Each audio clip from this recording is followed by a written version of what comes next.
So, on one hand, I kind of want to commit more to other projects around here. Like, I know that Octopath Traveler 2 has been out for a while now and that I've, like, barely gotten started into it.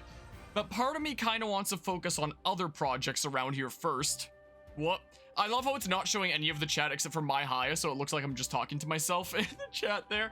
But part of me kind of wants to commit to all the other projects going around here first, so that when I have them wrapped up, I have, like, the full time to commit to, largely Octopath 2. But I'm so behind on this series that if I don't, then I kind of run out on uploads of it anyway. From time to time, I check YouTube Studio and I check, if I wasn't doing any more of this for a good while, what is the last day that it would end on? In terms of my daily upload schedule. There's ones like Persona 5 that we're good on because it goes until like June or something silly. Octopath 2 goes until tomorrow. So, it's like, oh, okay. Things have gotten pretty crazy around here project-wise, both on, is there a little bit of extra spacing between our second and third party members to account for the fox? That's pretty cool. That's neat there. I like that. Anyway, yeah, so it's like, oh, even though things are a little bit crazy, maybe I should do some more Octopath 2 stuff, just like a smidge. This week's a little bit crazy. I'll be working on some more stuff later tonight. I thought in my head how I was gonna budget my time and stuff. And tomorrow for university is a day that I don't actually have to go into university itself. My classes are streamed and recorded and put online and stuff like that. So those are the classes that, since it's my only class of the day, I usually just stay home for. Which means that I can, do like a short stream of Octopath 2 right now, and then later tonight, do some tinkering with a program called MATLAB to try and chart out a whole bunch of data that we got from a weather station that we assembled on the roof of the building that we're learning our environmental instrumentation stuff in. So yeah, that's my plan for today, with that lab report being due on Friday is the case. So I gotta chart things out with this software that I've never used before, but because I'm the one person in my group that actually has background in like programming and stuff, it seemed the most right for me to tackle it, so that's what I'm gonna try to do. So, I'm doing some Octopath Traveler stuff right now, and then later tonight, I'm gonna go ham on that. And that's gonna be my day today. And hello, Chaos, and Mythic, and Mortis, and Nevermore. Hope things are going well today. I'm doing pretty alrighty. I'm keeping busy, going slowly crazy. Today in my Earth Science class, while this is wrapping up the lab report for, like, the last lab that we had a couple weeks ago, we had another lab today that we'll have to start writing the report on as well. This one being on GPS systems. So, sure, let's just go this way. I don't know. So for the lab for today, we were all given these like pretty old GPSs that the professor was saying was just gonna be thrown out otherwise. So he eventually picked them up and decided to use them for labs and stuff like that. And basically sent us on a little bit of a scavenger hunt and stuff. I should probably set it today because it's a little bit safer. So me and my group of 3 there, we basically just had out our GPS thingamabobs, and we were searching around campus to find the coordinates that he had given to us, trying to find the trying to find what exactly this was and take pictures of it and stuff. And yeah, so I guess we'll go north here and stuff, which is probably going to be this one. So yeah, at least it was decently warmer today. Not by a massive ton. Like, it was still a little bit chilly, but it was decently warmer. I still have all this stuff here because, like, in the wake of things going a little bit crazy, here, I'll even spread out the games. I put them together recently when I actually had to get into my Switch game case here. They're still here because I still don't know where the heck to put them. At this rate, I'm thinking that when things get a little bit less crazy, I might just take all these little figure thingamabobs of Octopath 2 and, put them back in the box is what I may just end up doing, and then put the box somewhere because I don't think I have a good shelf or anything like that to put them up onto. So hopefully this will be the last stream that they're out, because I wouldn't mind being able to use this space for some other things again. Would be neat. Now let's just go ahead and keep making checkpoints around here. I figured that our first priority should probably be getting all the travelers and then looking around for the rest of their classes, or for the secondary jobs around the world, considering you know, then we'll have all the travelers, and then we'll be at the ready for their chapter 2s, since the places that we get jobs is typically where a lot of the chapter 2s are at. And then I can start doing like some proper grinding and stuff like that if I want to level up to get at the ready and stuff like that. Are you asking because I was recently on Smash Ultimate there? Because I was playing recently on Jodo Johnny's stream, messing around there. His Bayo is really scary. And out of all the characters I play, somehow the one that I'm most confident playing against him with is my Jigglypuff, and I'm like, how? So, and whenever I switch to Jigglypuff, he's like, oh, Harmonia's pulling out his best character. I'm like, that's not my best character. What are you talking about? But I do the best against my Jigglypuff, and it's like, what the heck is going on? So, there's that. Well, now, you got a special look about you. Do I now? I can tell from the way you carry yourself that you're one heck of a fighter. I know I didn't hear a massive ton of his voice in trailers, but this, like, the voice that I had from in my head from, like, the tiny little snippets of voice lines is not what I'm hearing right now. Maybe because it was, like, in the throes of passion of, like, crazy event stuff, story stuff going on in trailers and stuff like that, whereas here, it's just, like, casual talk. Lady Luck must be shining down on me, because it ain't every day you meet someone like you. Aw, shucks, thanks, man. The folks around these parts call me Particio. I'm a merchant, and I'm getting ready to hit that dusty trail. You see, I've got big plans and big ideas. Too big to handle alone. If the merchant class, just like the first game, comes with sidestep, that would be pretty I was hoping cool. I'd find a dependable sort like you to accompany me on my travels. It's like the one big skill that I remember from Merchant. I don't remember any of the other ones. Yeah. You really mean it? Thanks, partner. Particio joined the party. Particio at your service. Particio. I'm the man Is that how it's who's pronounced gonna then? save the world from the devil they call poverty. Yeah, it's... The voice sounds different. I remember in the trailer him saying something about the devil they call poverty. Am I going crazy? Just because it's, you know, different context that he's speaking here. Yeah, let's hear the beginning of Particio's tale. Particio's... I don't know, man.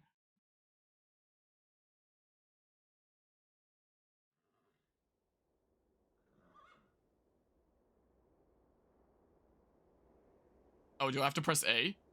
I was like, why is it freezing on 16 years ago?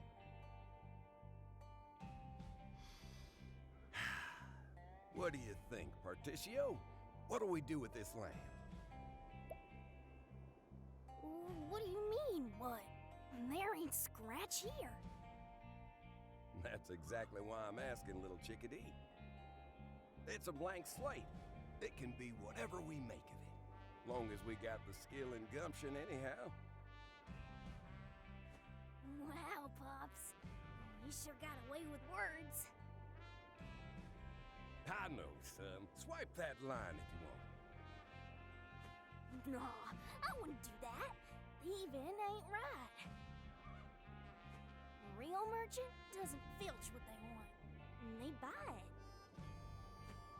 That's my boy. Fine words. You do me proud. Oh, I had an idea. If it was up to me, I'd split this whole plot with all our friends. And that way, we could all settle it together. I like how you think, chickadee. That'd make everyone happier than hens in a coop. Yeah, smart, huh?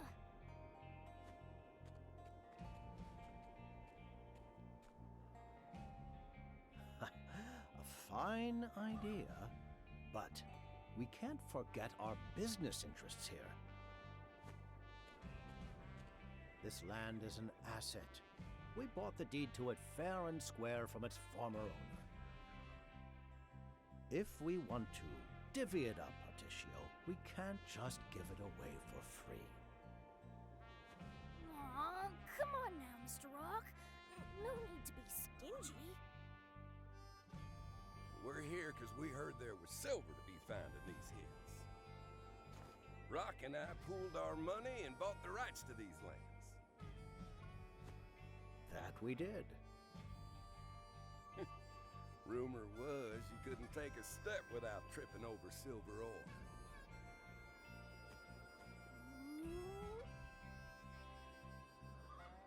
This is no time to be oohing and ahhing, chickadee. You want to be a merchant too, right?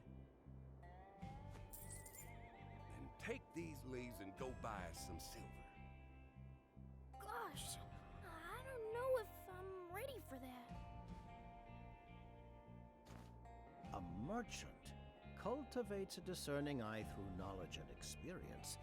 That means hands-on training is more precious than gold. Yes, sir, Mr. Rock. I'll go buy some silver then. Lickety split. Good boy. Negotiate a good price and show us your business acumen.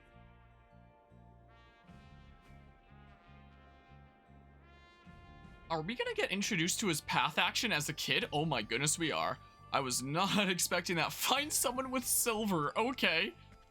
I'm just a wee lad. And it's, well, now I wonder who he has got silver to sell. Time to show off my, what you could call it? My business acumen. Alright, during the day, Particio can purchase items from townspeople. Try pressing Y near a townsperson. You must have sufficient funds to purchase items. Okay, purchase silvery ore from the merchant. Will do. Aha! Am I gonna negotiate it well? I mean, yeah, purchase an item can be used if you lack sufficient funds. Dark stone of unknown composition at a single stone. Fetches a modest price of sold. 1. Does that seem like a modest price? Hey, mister, that's a mighty fine metal. How about selling it to me? I can pay fair and square. Ah, he's off. I'll trade you. Just don't tell anyone about this deal. Deal. Thank you kindly. That's probably not silver then. I wouldn't think. I mean, greetings, I'm a merchant from the east. No, that's way too stiff. Wait, I kind of want to chat to them because this area is not going to become available once he grows up, right? Get away from me, you brat. Nothing here, at least not yet. I think I'll enjoy working here. As long as I've got a job, I've got no complaints. Hi. Dig, dig, dig, and dig some more. I only believe what I can see. I'm a laborer and I'm digging a hole. Did I ever chat with you? Love this place. Can't wait to see what this little town grows into. Oh, look at the horse there that my camera blocks off. This is like the Pokemon Paradise from Gates to Infinity. Hey there, Particio. Managed to buy any silver? Sure did. Here, this is it, right? Give it here.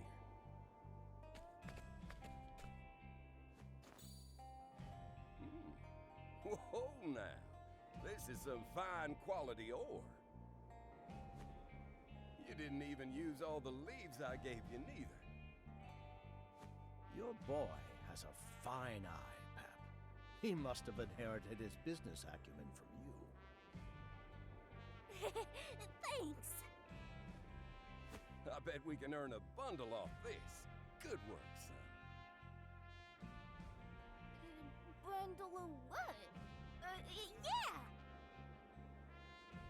We sold off all but a roof over our head to start this business. It's a gamble, that's for sure. But one well worth it, Pap. The global economy is beginning to adopt a standardized silver leaf to serve as the basis for commerce.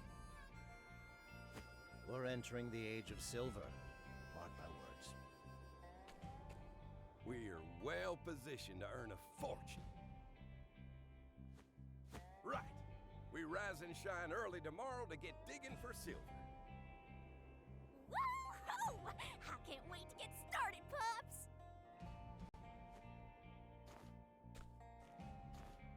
We're gonna strike it rich, chickadee.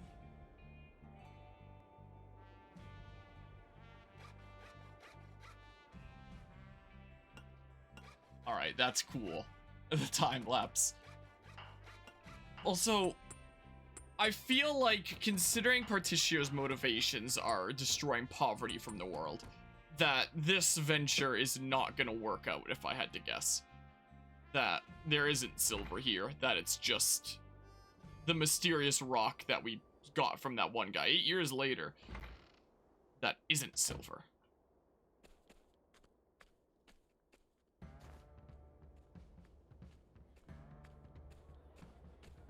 Oh, so they founded the whole town. Hey-o, step right up. Today's haul, freshly plucked from the soil, 100% pure high-quality ore. Okay, I was wrong. The quality of this town's silver drew me here to make a deal. But what real guarantee can a youngling like you offer me on its value? Hey, looks can be deceiving, my fine friend. I've been doing this for 8 years now, and I know my stuff. Purity is the only means by which you can assess silver's ore quality. Take a look at the sheen on this rock. See the luster, that sparkle? Why, this is the finest you'll find in the land. It's even used in old King Dudley's crown. Impressive. Bidding starts at 10,000 leaves. Let me hear some numbers, folks. 400,000 leaves. 800,000. 1,600,000. Okay, 1,800,000 leaves. how have they been so much more than the others? 1.8. Any other bidders? Anyone? Sold for 1,800,000 leaves. Much appreciated, friend. Go on, take it. You won't regret this. I guarantee. Do you get payment first? You gonna get payment? That is indeed high quality silver. I hear these merchants built the silver operation themselves. In just 8 years, they turned this town into one of the continent's most plentiful sources of silver. That youngling's got potential. He possesses a discerning eye. But more than that, he's deft at reading people's hearts. He'll be a fine merchant one day. He's only 16, too. Soon he'll be a force to be reckoned with.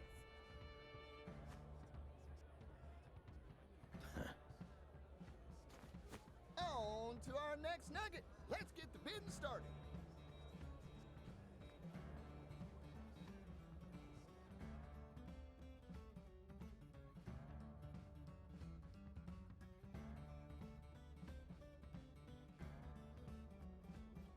Okay, so a few all today's goods sold and settled. Time to head on home and give Pops the good news. Obtained earnings.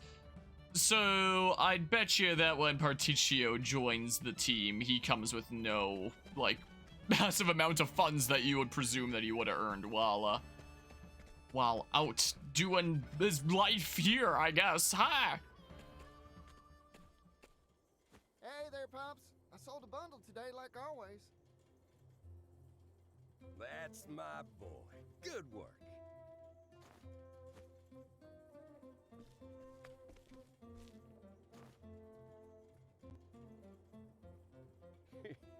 You've grown since we settled here. The town has too. We're only gonna keep on growing, Pops. You bet. This town's gonna be something.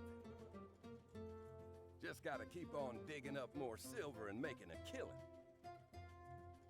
And of course, use the profits to do right by everyone in town. You betcha, Pops. We'll do it together. Particio!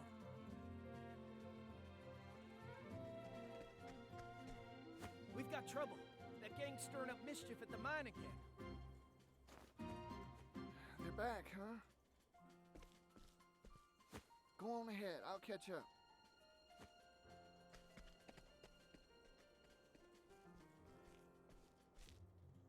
Protecting our mine's vital, but keep the violence to a minimum. You hear me?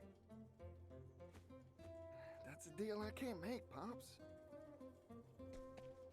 I'm gonna go arouse the town, gather a posse. Whoever's willing to come. Hey, just don't do anything risky, you hear?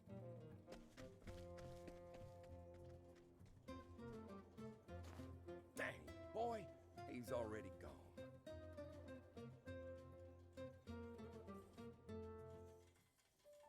Alright, so we're gonna get introductions to his night path time action and altercation with that gang, huh? I'll need to hire someone tough as nails if I want to win this quarrel.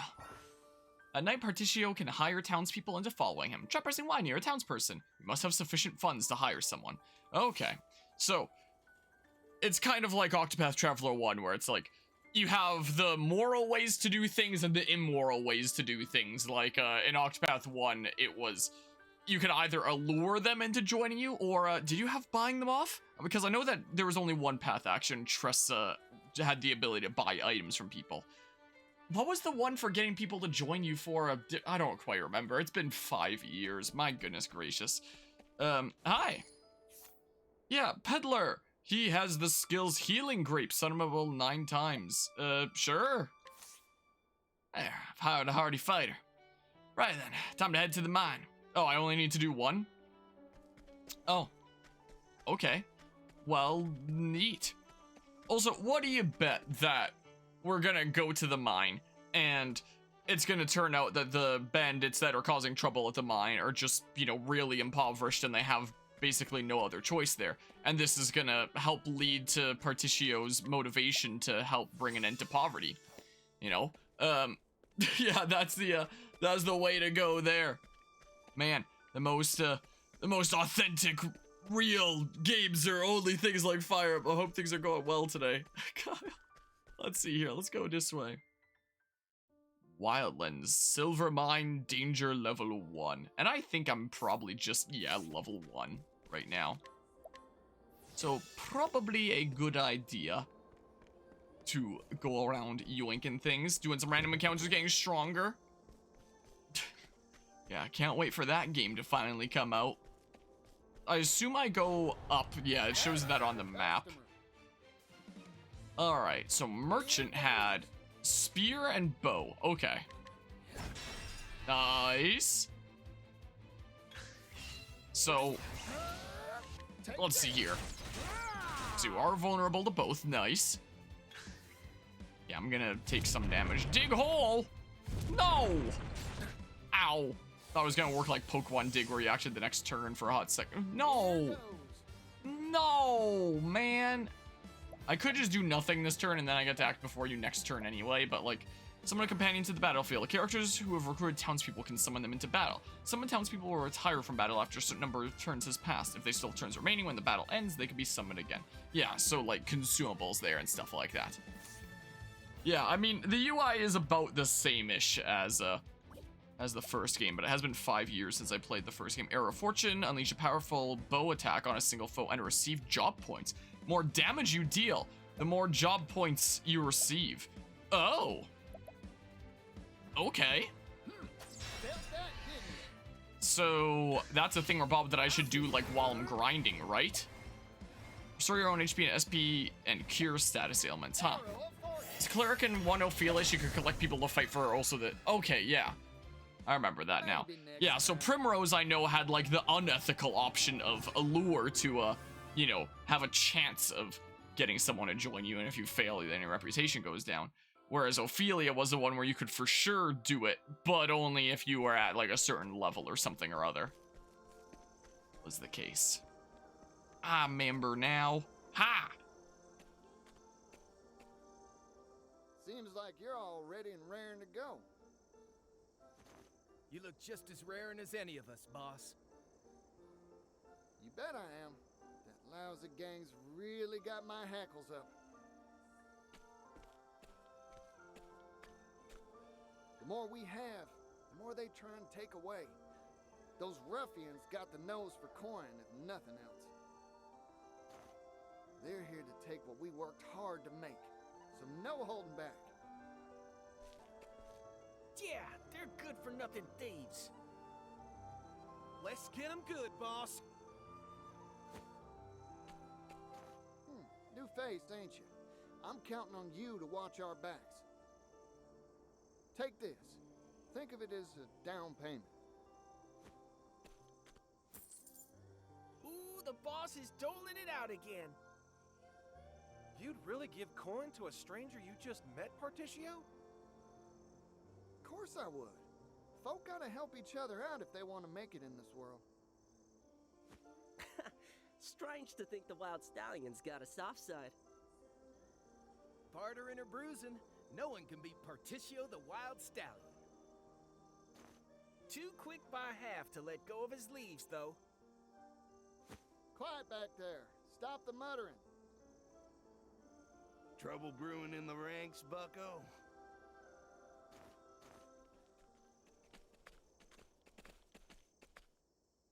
I knew you'd show up, Gif. Kind of you to worry about my posse. Hand over your coin. You're making a tidy profit, aren't you?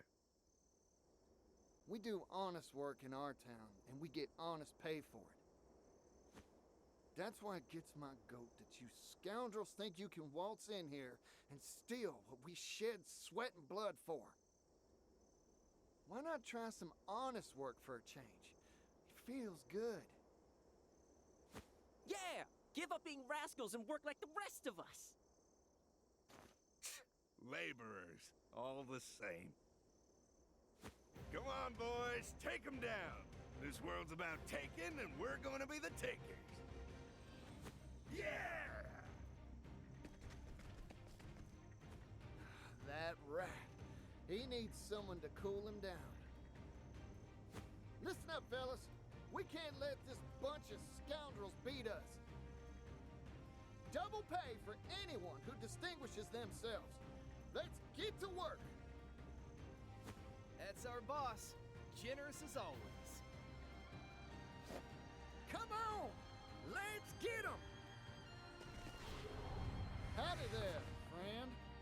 Alright, so first tutorial battle of this route. And I guess the bandits aren't just, you know, immoral dudos that are going into it because they have to. They're just, you know, greedy dudos that are like, oh, you're working hard, let's, you know, just yoink it from you because it's easy that way. Cool. I assume you're probably weak to both thingamabobs. Here goes. I wonder. I'm gonna build up my BP, and I'm actually gonna farm job points with that other thing, is what I think I'm gonna do. Ow. I'm just getting warmed up. Take this. Okay, smack. And then we go ahead and ow. Because I'll probably level up off of this anyway, right? Alright, Arrow of Fortune. Arrow of Fortune. Bam. Obtain 2 job points. Nice. Sweet. Yeah, so this will be good for farming that. So yeah, you're weak to either or. So it doesn't really matter which of the two I end up doing then. Okay, I kind of want to, you know, do another max boost. Almost certainly level up and heal off of this anyway, right? Not like there's any other enemies here. So, we may as well just go ahead and do that, you know? Pew! Did 1 job point, okay. Maybe you only had so much health left. I wonder if that, that would have an effect on the damage that I do something there in terms of job points, because I should have done about the same amount-ish.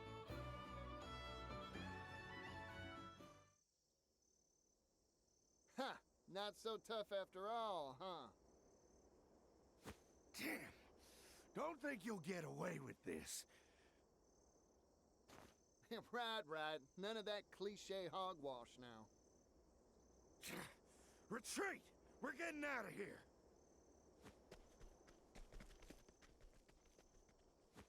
Ha! And stay gone, you lily-livered lowlives! We did it, boss! Yeah!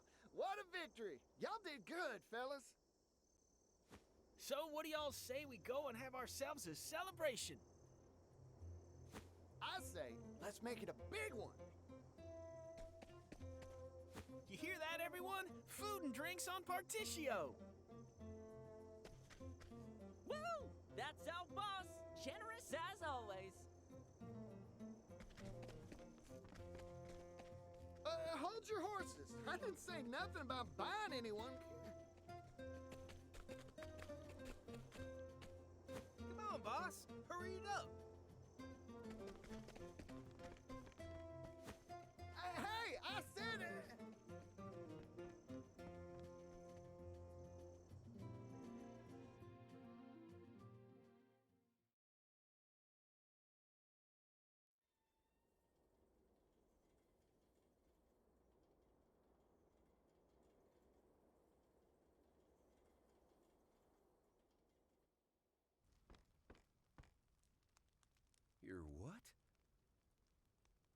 think my ears are deceiving me. Say that again, Rock. I'm leaving town. For good. That joke ain't funny, partner. We built this place together. This silver mine is what it is today because of us. Both of us. Right when we're about to grow it even bigger, you hightail it out of here? Why? Capitalism is a stormy sea, my friend. Its waves rise and fall, and its tides ebb and flow. Fortune has favored us, and a high tide has graced our town. However, the tides are always changing, Pap. What about our people? The ones who followed us here?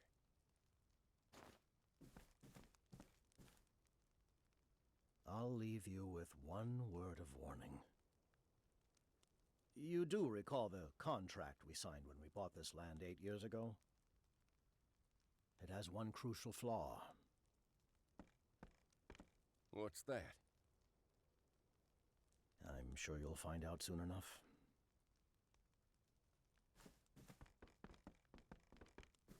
Hey, partner, wait! The tide's ebbing away from this town, Pap. Goodbye.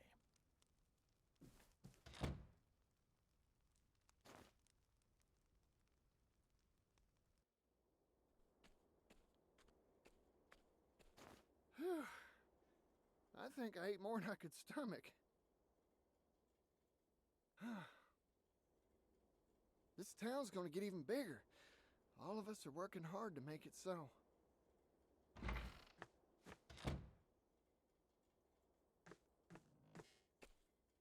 Oh, Mr. Rock. Heading home early today, huh?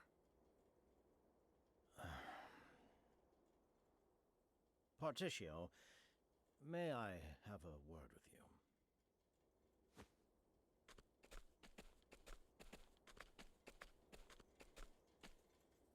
Particio, I'm leaving this town. Huh? I won't mince words. This silver mine's days are numbered. Silver is being mined worldwide now, and it is the commodity's destiny to slowly devalue. I'm washing my hands of the precious metals trade and traveling to the eastern continent. Wait a minute. Hold on, Mr. Rock. The East is rich and prosperous, a land abundant with promising wares. Have you heard of something called a steam engine? It is a revolutionary device that uses energy derived from steam to provide unprecedented power. We're entering the age of steam, Particio. I'm certain of it.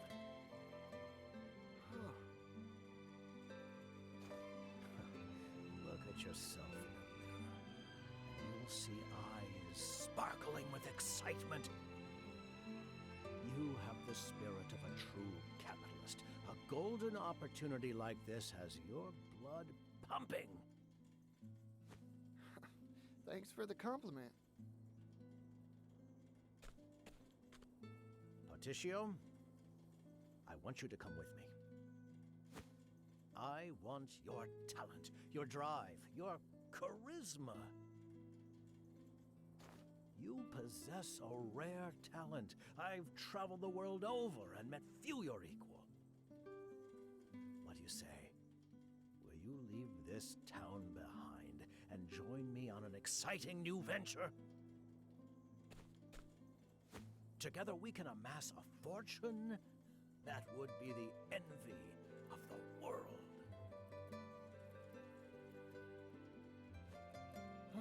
Wow, Mr. Rock. You're always thinking 10 moves ahead. I admire you more than any other merchant. But can't go with you.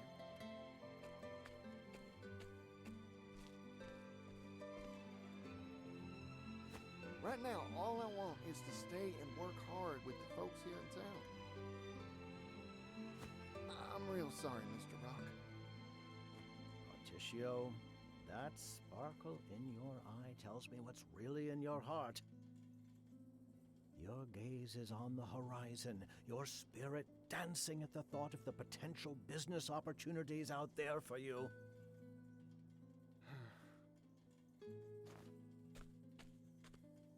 I see your mind is made up. A shame. Truly a shame. It saddens me to think of your talents withering along with this town. Goodbye, Patricio. Mr. Rock.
Here you go, Pops. My special beef and veggie stir-fry surprise.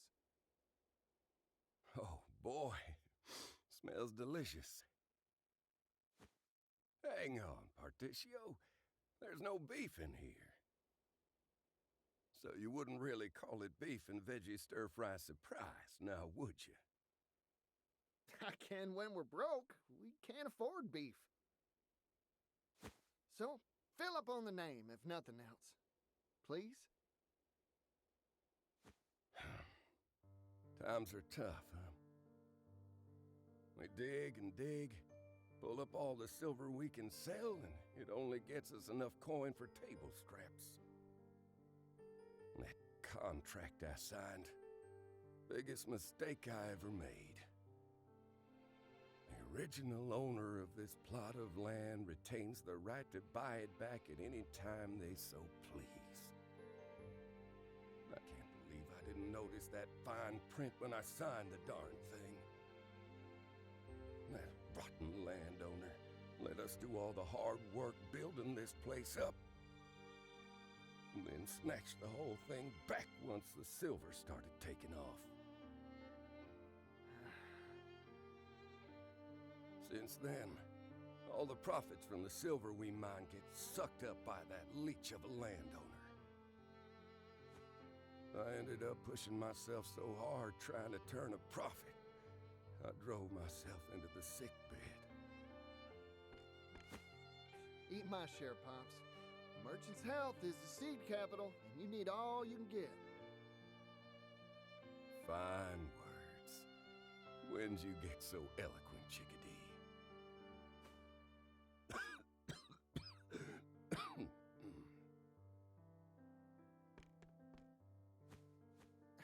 Darn it, we're out of medicine, too.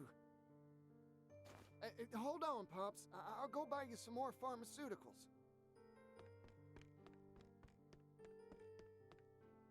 I'm sorry, son. It's me that's keeping you tied to this mess of a place.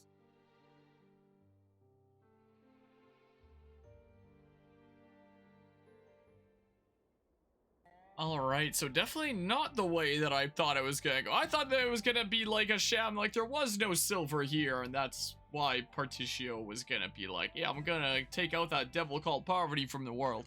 But instead, it said there was silver here, but there was fine print in the contract, and this house isn't looking so great anymore. And the tree here slowly withered as that little time lapse went on. Also, can I just say how cool it is to have a, I don't know what the term for it would be, but just like a sprite-based character like this that is wearing a jacket with his, jacket like draped over his shoulders, but his arms not through the sleeves. That's cool. I like that. So, okay, I'm not going there. I'm going over here somewhere, it seems like. Let's boop it bop. Look at that, we got the jacket now. So, into here? Yeah. Hi. How's your father doing? Apparently not all that well. Pop's medicine. Yeah. Looks like market price to me. You have yourself a deal. Thank you kindly. Wonder why that line was voiced out. Oh, it's probably just like a path action thing where it's like he's just says that anytime after the path action, right?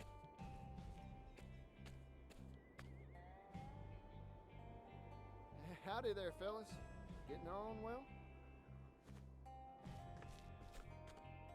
Boss, got any work for us? None of us have had a job for days. We can't even afford a decent meal. This town's done for. We've lost everything. I gotta find a way to make this last measly crust of bread keep me going. Hey, boss. You got a job for me? Any job? Sorry, I want to hire you, but I don't got the leaves. It's hard to make a living with that silver mine now. The landowners' laws are squeezing us dry. Damn. What are we supposed to... Harry, that's my crust. Give it back. Shut up! I'm taking it. I've got mouths to feed too. That's enough. Here, y'all split my bread. It ain't much, but it'll tide you over. Boss,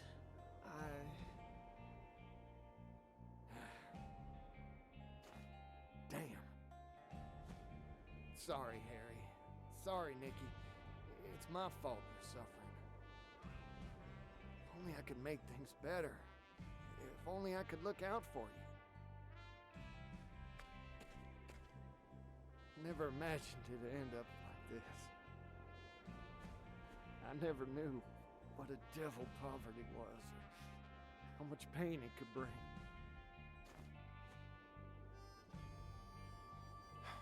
Don't worry about it. We'll figure out something to do for work. boss, it's not your fault. Damn, you're pathetic. Look at you cry.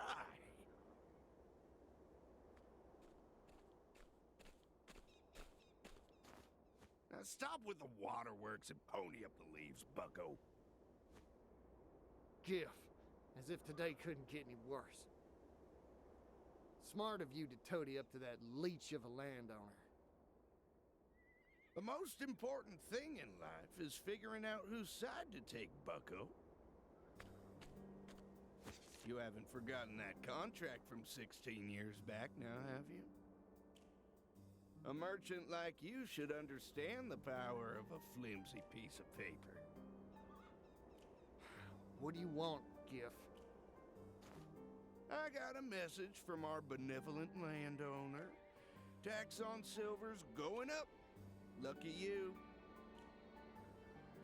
A lot of competition in the silver trade lately. Ore prices are going down, down, down. Hurts the boss's kindly old heart to do this, but times are tough. You think we'll stand for that? You ain't getting another leaf out of us. Yeah, we're all struggling just to eat. Getting rebellious, eh? In this world, there are those who squeeze and those who get squeezed. You idiots are the latter.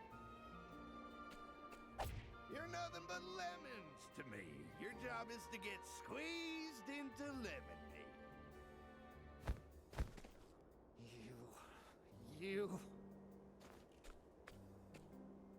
Though none of you can afford to buy lemons anymore, can you? Listen up, bucko. Next time I come to collect, I'm taking a bigger cut.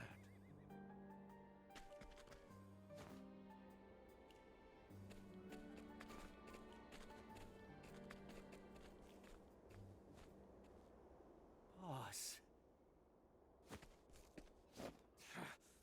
Damn it!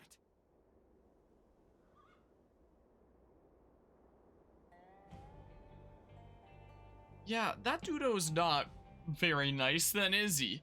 I'm starting to understand where Particcio's character motivations come from and what sets him out on his journey. It's all starting to come together. Oh my goodness, look at this place. It's a chest in here. Light coin pouch. Well, what do I do with that, I wonder? Because it's like an item there. Alright, well... Hi. I can't interact with you. What? This side? Wait, what? Wait, what? What? Oh, I need to interact with the table, not him. Okay.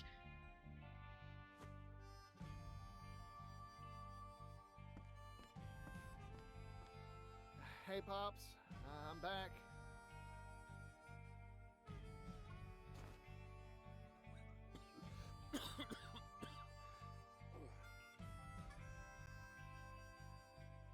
Something happened? I've never seen you look so dispirited. Nothing. Nothing at all.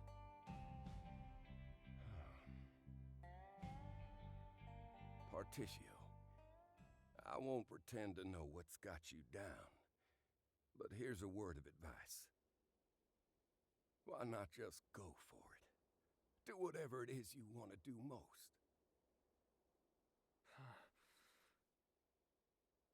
You'll never lose if you never try, son. But you'll never win either. Huh. That settles it. I'll be back in 2 shakes of a Kate's whisker, Pops. Thanks for the advice.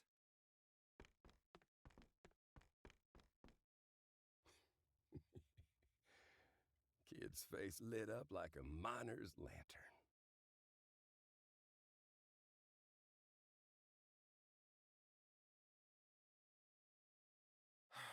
It's all over for us. They're gonna squeeze us until we're dry as the desert sand.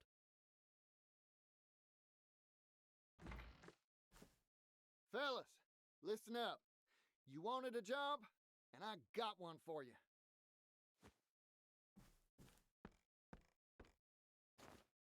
Let's send those leeches packing. You mean it? I've been holding back ever since they took our deed away from us. We've all suffered in silence. Now, well, I've finally understood. That dastard landowner, well, only thing on their mind is how to grow rich and fat off our toils. They don't care a whit about what happens to us or our town. That's why we gotta take it back, and our lives with it. I'm with you, boss. This is our town. We'll fight for it. Thanks, fellas. Now that that's settled, let's hustle on over to that Snake Gifts place. Yeah!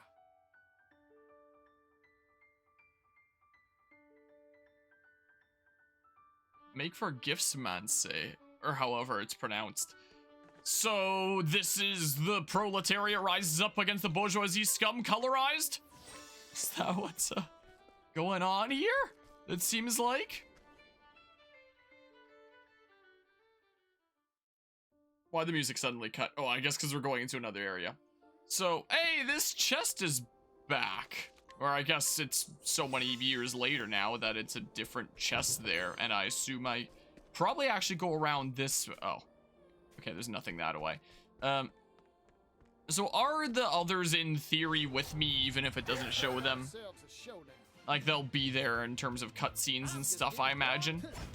So I guess Gif will be the chapter 1 boss, but like what would we in theory do to the landowner anyway? Like beat him up, take his muns and then go try to rebuild the town and stuff or something or other? Maybe. All right, let me go ahead and break you like this, and then yeehaw, we do this. See if I get some job points. Hooey, 2 job points, nice. All in a day's work. Very, very nice, and a level up, sweet. Yeah, perform the legal action to retaliation for legal theft. Yeah, that's right, exactly. I just wanted to beat that battle and then can listen to this theme now. It seems like the doogie's ready. I'll be back in like 20 seconds.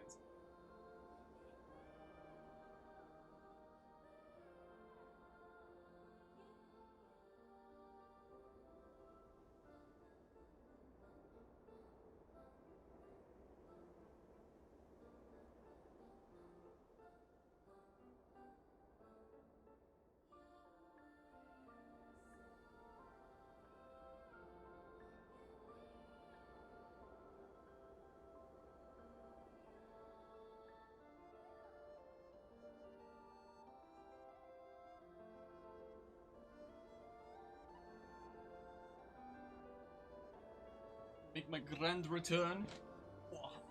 I've carried the doogie down the stairs. She is now down here too.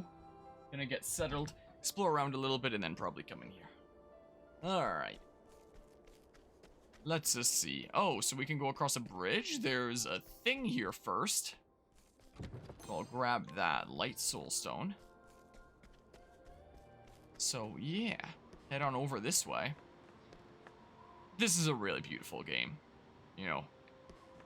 It is very charming. I quite enjoy. I enjoyed that about the first Octopath, and I very much enjoyed that here. I figured this would probably have to be a chest. Out of there, friend. Here goes. So like, Take this. okay. Ouch. And now you're gonna smack me. Jesse, have you brought a toy? What did you bring me? Is that what you went off to go and find? Was it a toy? Okay, so you don't like me petting your belly right now, huh? Oh, you grabbed a second toy. Whoa. Now you're holding one and you want me to throw the other here. Go get it. But now you're gonna have to choose one to bring back. Sure. Do that. Farm some job points here. Nice. 3 job points from that one. Okay. Seems like. Hey, Jesse. You gonna bring here? Alright, I'm gonna go ahead and do that. Gonna bring me your toy? Come bring me your toy. Jesse, come. No? Alright, well. So yeah, maybe it does factor in, you know, how much health they'd have left and stuff as well. Maybe, mayhap. Alright, and then I can do the max boost. Thingamabob. Like that. Arrow of Fortune. Hooey! Yeah, only 1 job point, even though I was doing quite a bit of damage, so like, it probably has something or other to do with how much health they have left, I would imagine, right? Like how much true damage I'm doing to their hit points. Not just the number that appears, most likely, so it's probably best to be done when I'm not killing foes. Better to be done against stronger enemies and stuff. Can you come here? Jesse, come. Come hand it to me. Oh, okay. Well, this is a big fancy place here, isn't it? Is that the toy you've decided you want now? Have you come to a decision? Hey, you? Gifts, man say. But yeah, he's got a pals. We really are playing Persona now, aren't we? Seems like. Yeah, go steal his heart. That was the plan. Okay. Oh, look at his portrait there. Yogi, I know you know where I keep the treats on the shelf there, but you just had a bedtime treat just before coming down here. You just had a dentist stick, as you do every night. Wow. So I can give you a treat later, but you just had one. Just before coming down here. But yeah, the nerve of a person to hang a giant portrait of themselves on their own wall. I know, right? Really tells us this guy's a pretty bad dude. So this way, I imagine? Oh my goodness. How the heck would I get that chest? Oh, all the way around here, I think. Yeah, seems like there can be encounters here. Yep. There it is. You're just gonna stand there and stare at where I keep the treats? Is that what's going on here? Alright, well. Oh. Ouch. Alright, I'm not going for the thingamabob this time. So yeah, I figured you'd have to be weak to that. Yep, just gonna stand and stare at where I keep the treats. Is the case. Look, we're gonna get a level up off of this thingamabob anyway. 3 job points, nice.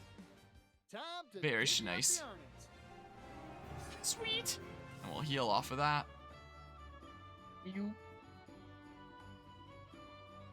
Sweet. What you see? Hey? Alright, this away. Like this. And then, bronze shield. So I assume that'd be like, yeah. Cool. Sweet, we can do that. The game running all of last night. I noticed that in the Minecraft thingamabob there. You have 3 double chests of sugar. Oh, I thought you were gonna mention like the wacky achievement thingamabob. Oh, like preventing a villager from getting hit by lightning or whatever the heck that was. But yeah, that was a whole lot of sugarcane there. There's a lot of villagers over at my village that I made that gladly buy that. Oh, when it's paper, but there's a whole lot of them there now. I've been selling my sugarcane too. Howdy there, friend. What? Alright, well. Yeah, now I have some health missing because of that shield. Ouch. Ow. Bring it on. So dang rude, man. Alright, do that. And then, twofold assault. Ow. Yeehaw. I feel like with Particio here, I can embrace my Texan self. Since I originally come from Texas, native born. It's funny how, you know, it's saying that one's from Texas. It's really funny when I think about that, just to show like how context changes behind things as you grow up. Like, it's funny, as a kiddo, telling people that I come from Texas is like, whoa, that's so cool. It's like the place with the cowboys and stuff. Whereas nowadays, you tell someone you're from Texas and they're just like, oh, I'm sorry, you know? doesn't quite have the coolness to it anymore that it would have as a kid and stuff. As a villager there, he does happen to have a roof over him, so you guess it hit the roof instead of him? The lightning then? Wacky. Alright, bam! Sweet. Got a healing grape for that and stuff. Alright, well. Hey, a chest! I just see. Leather helm, okay. Yeah, I'm already yoinking all his stuff. You. Yeah, you can kind of see on the Doogie cam there that her back left leg doesn't, you know, work all that well anymore. Is the case, yeah. Old Doogie. Isn't that right? HSC. Let's see here. Boopity bop. Yeah. It's really great, isn't it? Thank goodness he just keeps all this stuff around his home, I guess. You know. Thank goodness for that. What's my EXP at? Is it worth doing like another thingamabob? Hold on, no. Where would I check something like that? My current experience, like how close I am. Will it be worth getting to... Screw it, I'm getting to level 5 anyway here. If the thingamabob is right over there. Besides, level 5 seems to be a good level for everyone's chapter 1s, you know. So it seems like military childhood is so great you stop making friends because somebody would always have to move in a year or two anyway. Oh, that's a, close to me there, but yeah, I guess that's that kind of environment then. Ow. Ow. Bring it on. You're back to staring at where the treats are? Go ahead and do that. And then we do this. Arrow of Fortune. Hooey. 3 job points. Time to divvy up the earnings. Time to divvy up the earnings. Alright, I'll do one more battle. I'll do one more and then I'll do the boss here. The what's-his-face guy. Mr. Dudo. I don't think that there'd be anything that I need here. There is that stuff, but like... I have 6 of these. 6 is probably enough. I never needed to buy any items for anybody else's chapter 1, so... I'd be very surprised if it turned out that I needed to here. Did you bring a 3rd toy? Now you're gonna relax. Did he just say, look, a customer? Alright, well. Can I just, like, do this? Like that? Yeah, I can. I don't need a max boost. Cool. Maybe next time. Maybe next time. Alright. Sweet. And then, because I've been earning job points like that as well, I do wonder... Yeah, let's see here. Collect money from a single foe. Okay, that could be good for grinding there. Deal fire-based damage to a single foe. Okay, so you get the fire element there. Grant 1 BP to a single ally. Okay. You do have sidestep. Dodge 1 physical attack with a 100% success rate. And if you boost that, I believe you can get up to, like, multiple there. That could be pretty cool with Hikari, because he has a bunch of counter-based stuff, right? Pay money to summon hired help to the battlefield. Yeah, so this is the kind of thing that I probably wouldn't want to be using for a long time, but, you know, in the long run, I could probably do some big damage with and stuff like that. But yeah, if you talk about this over the week about your cars that the shop for his clutch shop, hope you get it back soon because you love that car.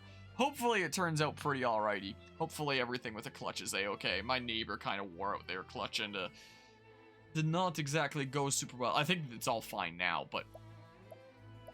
Here, let's do like the grinding thing. Bob for now. Gifts Manse. Okay.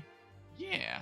And I'm at full health and stuff because the level up and all that. Alright, cool. GIF! It's pronounced GIF!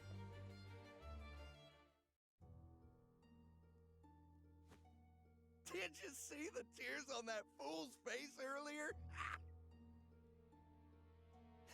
You said it, Gif.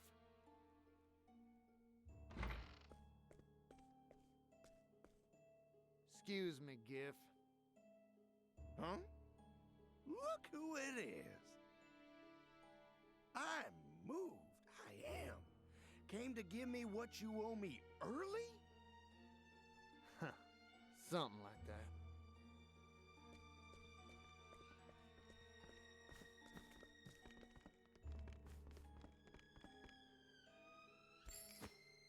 Here, a coin made from our silver.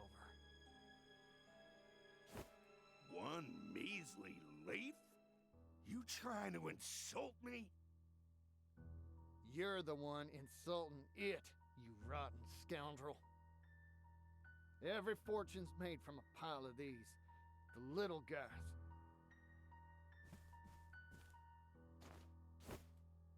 Treat one with contempt and you'll lose them all. That goes for money and for people. What a joke. We've made up our minds, Gif. We're taking our town back. You? A third-rate merchant from the sticks? You're just as stupid as your father. What did you say?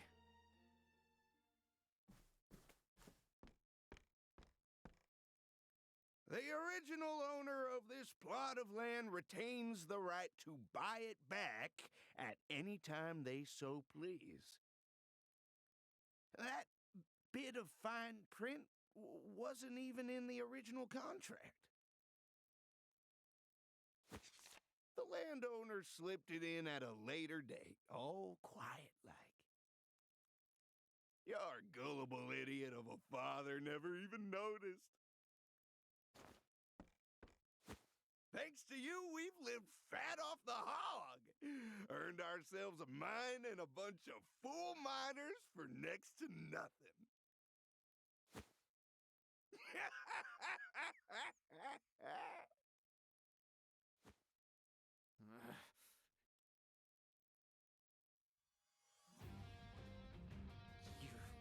You're dirty through and through. You tricked my pops and stole everything from us. Yeah, well, too bad. This world, see? It's made so that people with smarts, like me, we win.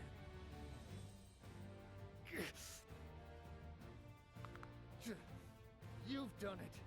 You really, really got my goat. Get ready, Gift. Because we're taking our town back from your dirty mitts. Let's tussle, Gift. I do have to fight all three of them. There's not gonna be my friendos fighting in the background like previous times here. That's gonna be a little bit concerning. Huh. And I guess you were the mastermind behind things all along, because that's the way Octopath Traveler bosses are. Is they always have to be super big and tower over you to show roars with laughter. How menacing they are. Look, he's got a cigarette in one hand. What is that in his right hand, though? If it's a knife, it's like really... Oh, it's not flimsy. He's like flicking it out of his hand sometimes. I see. I thought it was just like a really flimsy rubber knife or something or other there. Is what I thought for a hot second. Ow! And then we go ahead and take out this guy. Oh, he's got the table next to him there. Maybe it's a quill? 7 job points, nice. Nah, I think it's a knife. Take out the trash. Oh. Okay, well, I guess I'm acting at the end here. Is what's happening. All right, I like it when you waste your turn to roar with laughter. That's cool. But yeah, you are a dudo that dabbles in forgery there. So are you the guy that originally sold this plot of land? Or did you just like capitalize on things there and somehow convince some official people that you are the person that originally bought the land, even if you weren't there? Because maybe he's the... Because the fine print there that he forged in was like, oh, the original owner reserves the right to buy back this land and stuff, which would only make sense if he was the original owner that sold it. So maybe he sold it and then regretted having sold it after it turned out to be a big success and stuff, and that's why he was trying to steal there and stuff. But yeah, I guess he has that whole desk that he's sitting on and is like almost falling over. I see now. He's not just standing in like the wackiest pose ever here. Alright, yeah, I'm probably gonna... Ow. I probably am gonna save up and do a another full thingamabob again. Or... Monado Bluster! I mean, like...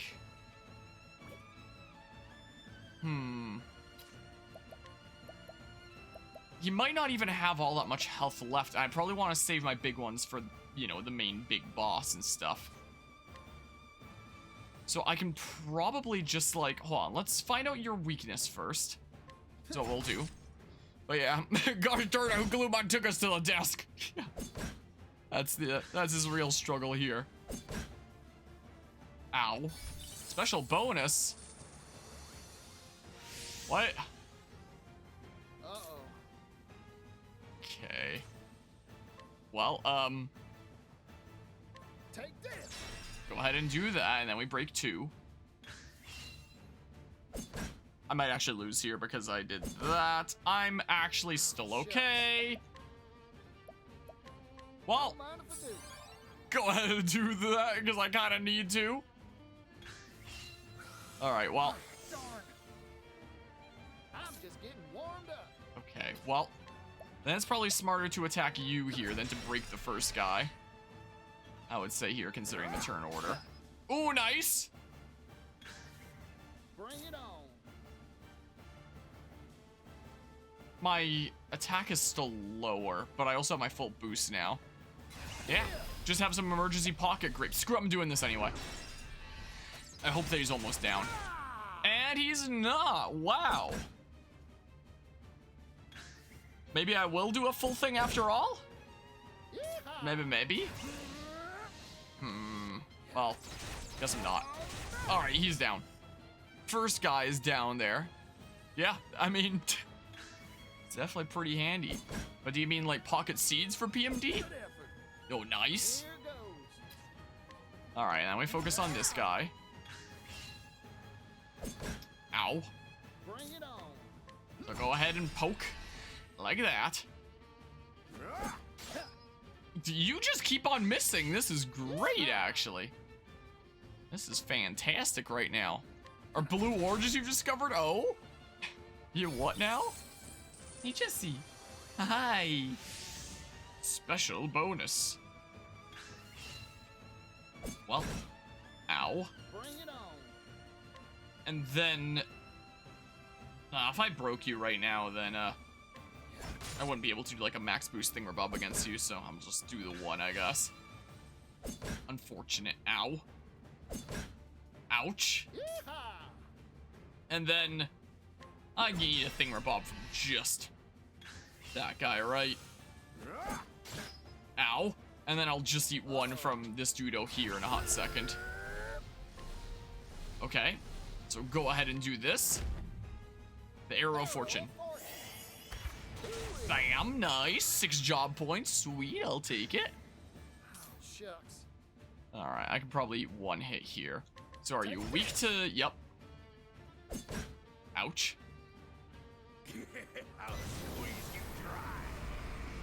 Oh. Uh-oh.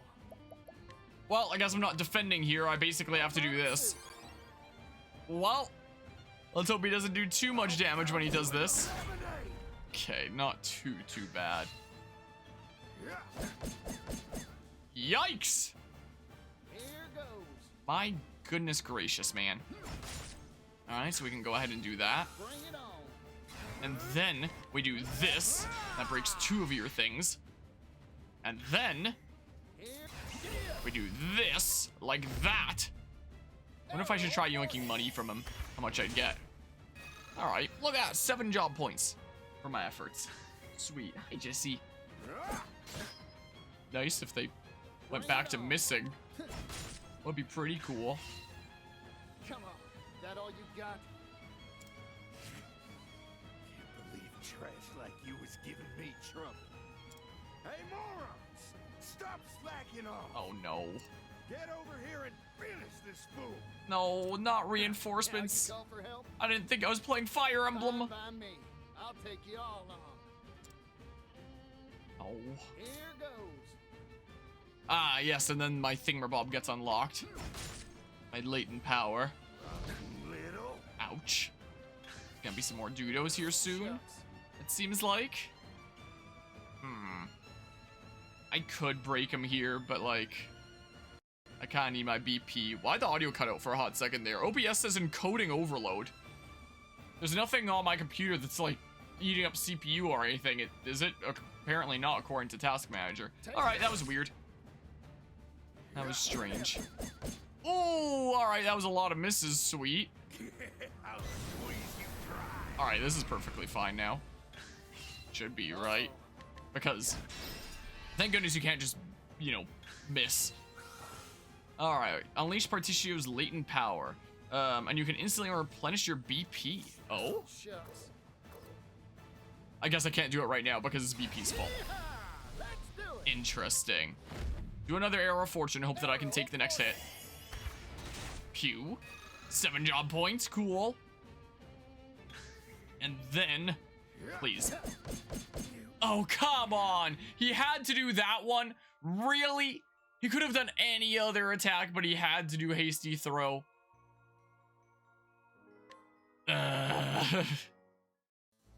Well, I knew that I was taking a slight gamble there, but, you know, come on. Most of his attacks do a lot less damage than that. Alright, press and hold B to skip. Did you see the tears? Let's tussle, kid. Alright, well. I'm just getting warmed up. Yeah. So, oh, that guy's bows! Oh, gosh dang it. And the guy at the bottom is pole arms. Is what's going on here. How do you change the battle speed again? Maybe you can't do it for bosses. Bring it on. Yeah, oops. I ain't one for holding back. Okay. And then, ow. So go ahead and do that. And pew. I can always use one of my items to get back my SP if I really want to, right? Because then I also get to farm JP with it. Not bad. So, ouch. Okay, yeah, I love it when you roar with laughter. Just have a good old belly laugh there from your table. And all that. Yeah, I was kind of put into a little bit of a tricky situation there before. Unfortunately. Alright. I'll just do this for now. As I build up my BP. Ow. At least you're not hitting all that hard. I'm just getting warmed up. Okay. And then... Oh, I can take out 2 of your turns like this, so screw them doing that. I think. Rather than the other guy, who I'd only take out 1 turn of. You know. So... I think I'm actually gonna do this, then. Arrow of Fortune! Bam. 8 job points. Nice. Yeah, it could definitely be nice for farming down the line. Ouch. Shucks. Then I can take out 2 turns of this guy. Alright. Yeah, so the HP is signified by, like, the color of their name. The blue guy's at low HP now. Nice. That's what that must mean. So... Screw it. More so for defensive purposes, I guess, because it takes out 2 of your attacks, but, like, is that really that worth it? Should I really have done that? I'm not entirely certain.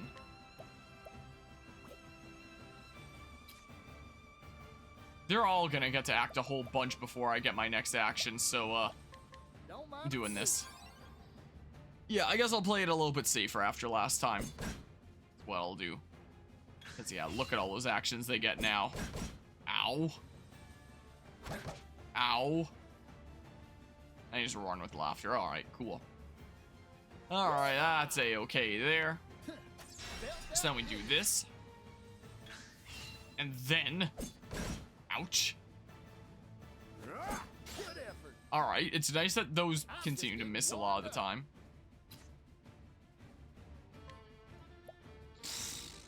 Man, I don't know, I'm in a... Oh, he was really low then. A little bit of a wacky situation here. Okay.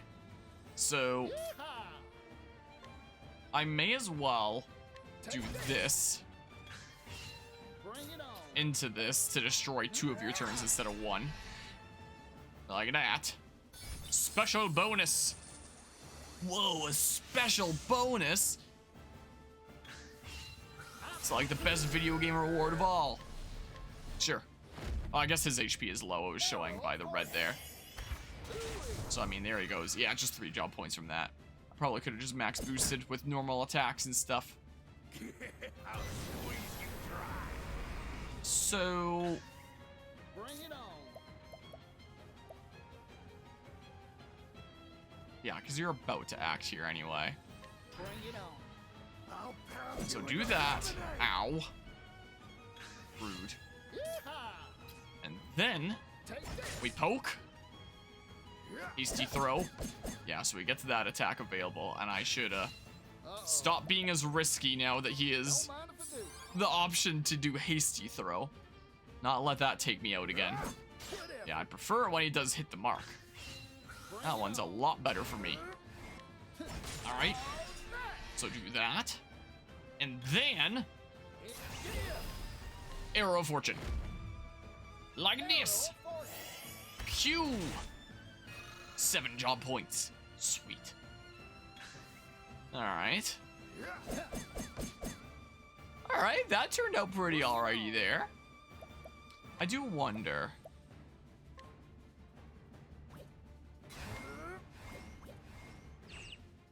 I'm gonna try it. No need to be stingy.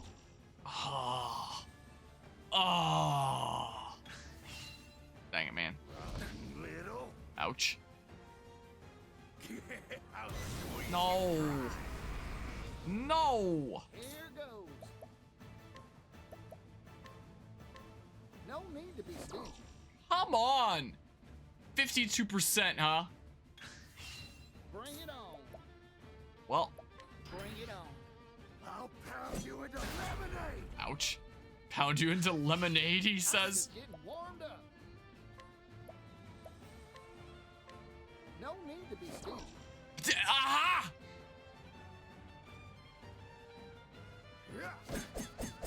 Well, Here goes. well, gosh dang it, man. Sure, do that, I guess. Ouch. Ow. Come on. That all you got? Alright, and then he's gonna call in the other guys. Alright, well, not the greatest situation here. Not exactly. And then...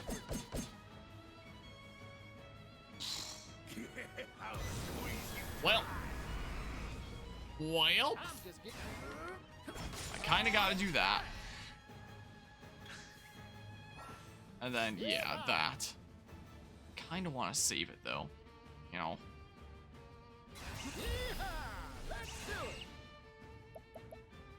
He's just gonna immediately... Crap, man. Well. I can get my SP back here in a hot second. I mean, what does it seem like his health is looking like? Ow. Alright, he's low. I probably don't need to use my, my SP item thingamabob then. Don't underestimate me. Receive max BP, hoot and holler. Huh. Okay. That's, certainly an interesting one, isn't it? So I guess if now I hoot and holler. I got more grit. Alright. Yeah. That works. Time to divvy up the earnings. Alright, well. Time to divvy up the earnings amongst the one of me, because nobody else there helped.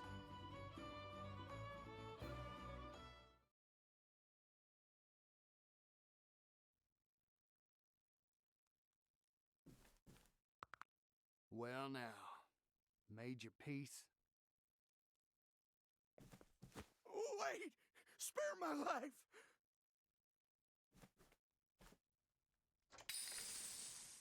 If it's money you want, I got it. Loads of it. See?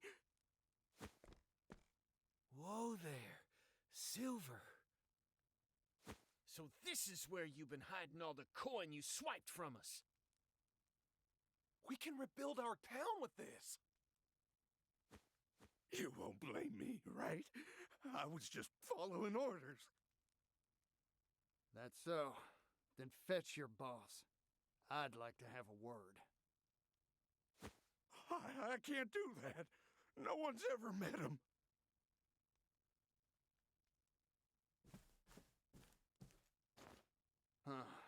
Come to think of it, Pop said he handled the contract and all the negotiations by post. Neither me nor Pop's ever had a face-to-face. So, Giff, who is this landowner anyway? You can't make me talk. It'll be my hide if I do. Too bad for you. It'll be your hide if you don't.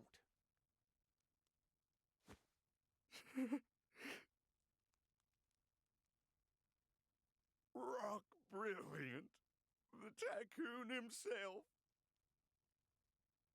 What? Mr. Rock? But why? The man's got a ruthless mind for business. This was his plan all along. You're lying. This has to be some mistake. I'm sure of it. Mr. Rock could never do that to us. He wouldn't.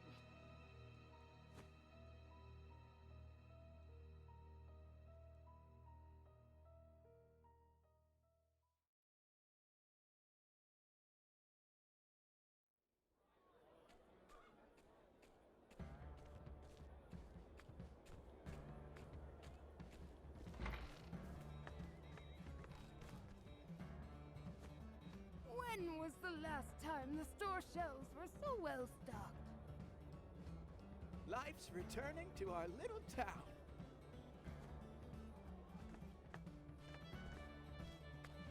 Hey, Greenhorn, hurry up and move this material.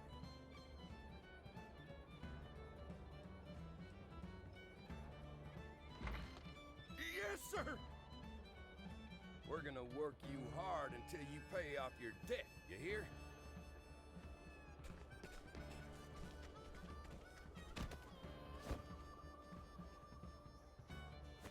Oh, excuse me, Mr. Particio, sir.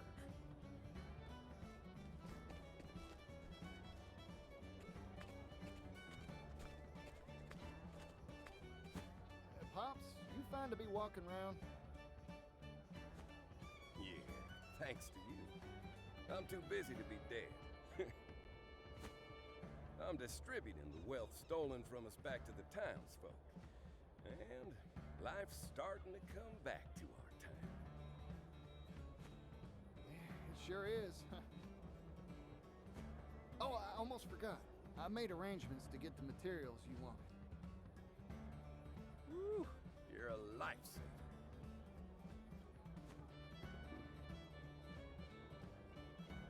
Hey, Particio. Can we have a talk? Uh-huh. We're talking now, ain't we? Just be quiet and follow me for a spell, will you?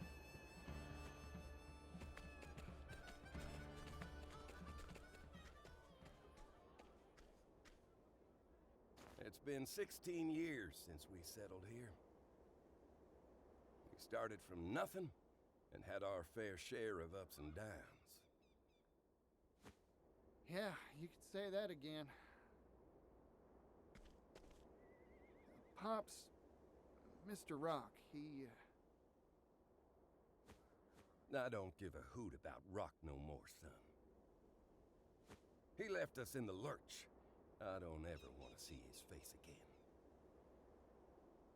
Listen, I want you to look to the horizon.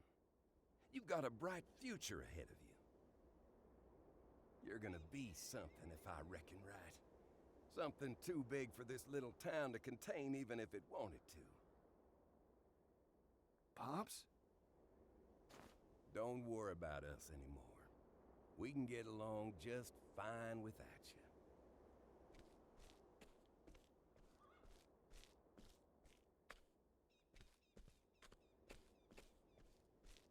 Boss!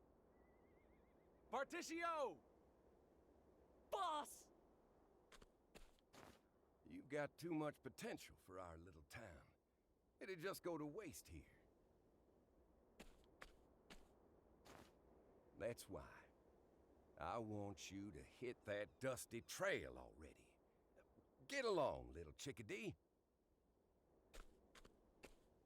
This town's my home. I grew up here.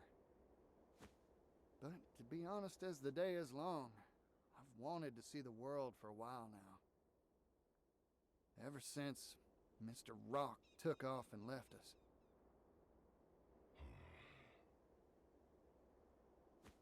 I don't regret staying here, not for an instant. But now, well, I know how painful poverty can be. Boss.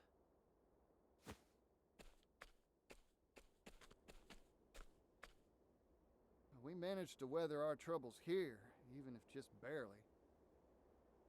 But somewhere out there, I know there's folks suffering just as much as we did, or worse. I want to do what I can for them. Use my talents to make the world a better place.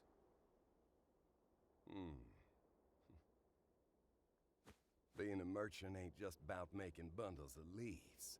It's the reason why that matters. I'm proud of you, son. Pops. You're no chickadee any longer. You're a full-fledged, bona fide merchant. Go on. Help others like you helped us. Bring prosperity to all those troubled folks out there. And show up that Rockefeller while you're at it. Get along now, Particio. We'll see to the town while you're gone. Yeah, we'll keep it safe and sound. Don't worry about us, boss. Boss, take care out there. Fellas. If you all say so, I got no choice now, do I? I'm hitting the road.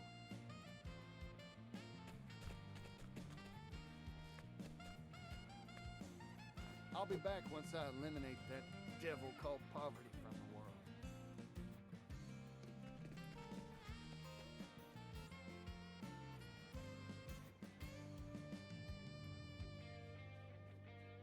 So, with lofty ambitions stirring deep within his breast, Particio leaves his hometown behind. Untold thousands across the world suffer under the yoke of poverty, and he has vowed to friends and family to help them all. Onwards, this young merchant strides with eager step, excited by the prospect of discovering what's over that distant horizon. But what's to stop Mr. Rock from sending goons to the town being like, what the heck, pay up? You know, because I guess the goons that were in charge of doing that before was, like, Gift there, but isn't he gonna realize that he stopped receiving payment and he's gonna send new goons? I would think. Probably. I'm looking forward to sharing a campfire with you. Alright, well, I'll probably leave, like, my main traveling party as is for now, but yeah. And all leaves and items in Particio's possession. Nice! Alright, well, we have 2 travelers to go, and then we'll have them all recruited and stuff. Also, during that cutscene, I did end up looking up the voice actor for Pops there, because I could have sworn that it sounded familiar to me. And my brain was telling me Persona 5, but I wasn't entirely sure from where there. Apparently he was Shido in Persona 5, and also like a bazillion other things that I also recognize. I need to think of a joke that'll make her laugh, but what'll tickle her funny bone? Tried all my favorite gags already, and she didn't so much as giggle. Sure, one of my best friends will have something that'll have her slapping her knee. But I can't ask him. It'll be embarrassing to admit I ain't funny enough. Wonder if there's good jokes just laying around here. Well, but like, where the heck would I find a good joke? You what now? Hi. Damn, I'm ruined. Some lying thief has absconded with the goods I worked so hard to procure. I believed him when he said he was a fellow merchant, trusting oaf that I am. Please, you must return my wares to me, or I feel I shall lose everything. Okay, so where do you see, like, your side quests and stuff anyway? Journal? No. Nope. Oh, like this. Okay. I gotcha. And then I can, you know, look stuff up there and stuff. Alright, so, wait, what? The Scent of Commerce, this is a story starring Particio, who has caught the Scent of Commerce. There's no need to travel every path before him, but doing so might aid you in your travels. Wait, is the game implying to me that I should be doing his first? I didn't get that tooltip for anyone else's stories. Wait, his chapter 2 is here? It just says the Scent of Commerce. Wait, what? Wait. Scent of Commerce. Recommended level 18. Particio chapter 2. The Scent of Commerce. Yeah, I haven't found the way to that one there. Wait, so what's this scent of commerce? So it's like a side job for Particio? Wait. Hold on. Yeah, here's all the stuff of chapter 1. The scent of commerce? What does it mean? Tissio, the scent of commerce. What does it mean? Like, what do I interact with around here? Should I look it up in a hot second here? I might just end up doing so. I don't see anything around here, but apparently there's something about the scent of commerce in this town. Yeah, I don't know. I'm looking it up. Octopath Traveler 2. The Scent of Commerce. Scent of Commerce Guide GameSpot. What is this? Octopath Traveler's 2 Scent of Commerce side quests show up on the world map like important story objectives. While 2 of them aren't really that important, all you can get some nice bonuses for just a little effort. The third is one of the most important quests in the game, however, and you need to finish it to have full access to the map of all its secrets. Scent of Commerce is a set of 3 side quests that unlocks after you finish Particio's first chapter. Despite showing up on the world map with a Particio icon, these are entirely optional and aren't required to finish his story or reach the true ending chapter. That said, we strongly recommend completing the Scent of Commerce in Totohata, since you get your own boat and can travel freely, find optional dungeons, and yada yada. The other 2 are nice bonuses and fit with Particio's mission as a merchant, but if you aren't bothered with lore and a music player, feel free to skip them. If you aren't bothered with lore and a music player, feel free to skip. What does it even mean? And a music player? Winterbloom Set of Commerce. The Winterbloom chapter is the least expensive to complete, as it only involves using path actions to recruit NPCs. Visit Winterbloom, located in the center of the Winterlands. Hold on, did I have that, wait. Yeah, so I haven't been there yet. Visit a large house in the east of town with Particio in your party, and a thing happens. But, like... Sai Scent of Commerce. Wait. Because it shows... Oh. I thought it was in the... I'm silly. For whatever reason, I thought that it marked like I was already there. Alright, I can probably figure it out then if it's just a, because it will be marked here. Yeah. Yeah, it does show them on the map here. For whatever reason, I thought I was already in the place it was showing. Side store is only available when Particio is in the party. I mean, like... I don't need to, oops. Wrong thingamabob there, then. I need the tavern. I don't need to be a decent bit stronger to do this, do I? Or anything like that? I'm a traveler, what can I do you for? Oh. And it doesn't heal the dudos out of the part, unless... If I go sleep, will it, heal up my other dudos as well? I wonder, I don't know, let's just go here and try this. The emblem drawn on that card. It can't be. Is that the crest of the legendary merchant Masood? Come to think of it, he was supposed to hail from around these parts. Masood, the merchant who walked the entirety of both the eastern and western continents. Every merchant worth their salt would give a left kidney to read the chronicles he penned of his travels. The Mercantile Manuscript. To think I'd have the chance to meet him in a place like this. I need to take a gander at that Mercantile Manuscript.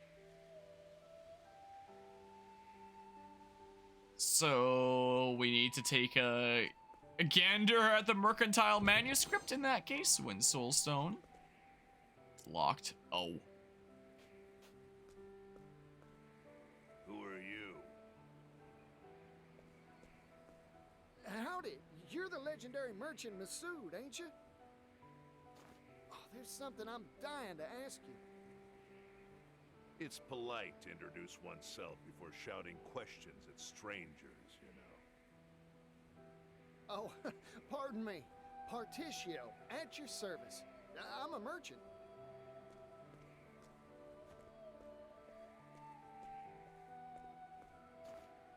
So?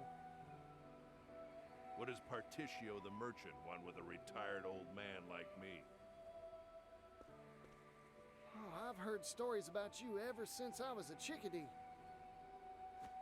Like that time you struck a deal with that horde of bandits, or when you saved that little kingdom in the west from famine. Oh yeah, and when you scuffled with the royal family? That story stuck in my old noggin. I asked you what you wanted with me. A merchant should know how to get to the point. Yeah, right again. Sorry, got carried away. I'll cut to the chase. Let me read that chronicle you penned, the Mercantile Manuscript. No. Now leave. Huh? Don't make me repeat myself. I have no obligation nor reason to let a nobody like you anywhere near it. Nobody? Now listen here, that's hurtful. Besides, even a nobody's got a nobody's pride. And if I may toot my own horn, I've got some merchant chops to my name. Oh, you do you? Then I'll give you a test. Prove your worth to me, oh nobody of supposed talent. This is what I'm talking about. You got yourself a deal, fella. Good. As a merchant, there's one treasure I value above all else. Bring it to me. Huh? If you profess to be a merchant, the answer should be obvious.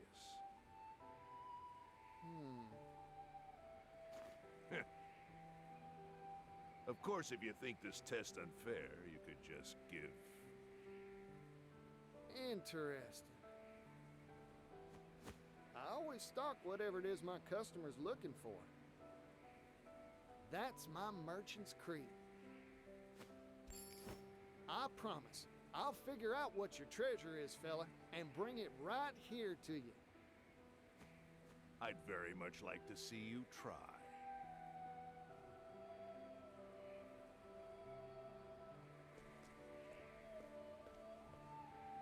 The legendary Masood's treasure, huh? I'll need to start by looking for clues. Maybe someone around town knows a thing or two about it. Time to gather information.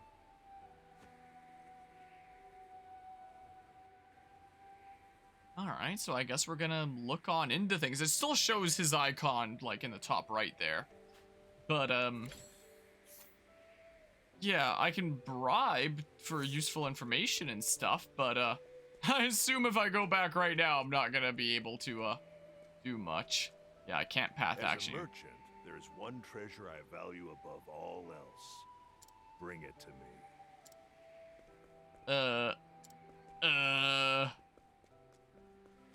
I don't want to go around bribing everyone. I mean, yeah, so this would be buying stuff from you. Lute, an instrument played in Hinauma since times of old. Huh. Because I mean, like, if I had Oswald, I could always inquire instead. Right? Should I really quickly, like... Oh! Oh! Oh! Oh, that's cool. Tell me if you need me. That's neat, I like that. So if we did something like, say, this... I wonder... Oh, that's the mugging. Hold on. Oh. Oh. Should I not have closed that tab? I wonder. Oh.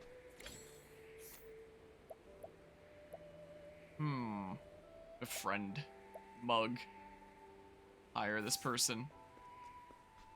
Wire around town. It'd be nice if I knew roughly where I was going with that. Whoa. I'll try bribing this person, but we'll see here. Will this do? Merchant deals on lutes, a stringed instrument with roots in Hinoma. His love for lutes is second to none, and he carries a wide selection of wares for any interested, whether they are beginners or seasoned professionals. Lute's tones are simple, yet mysterious and profound, which is why it is known as the instrument of the heavens. Practically none. Mug him for his loot. The loot is apparently like some sort of key item there. Many skilled loot players in Ku. I'd love to go there again someday. What was the thing Bob called again? Scent of Commerce.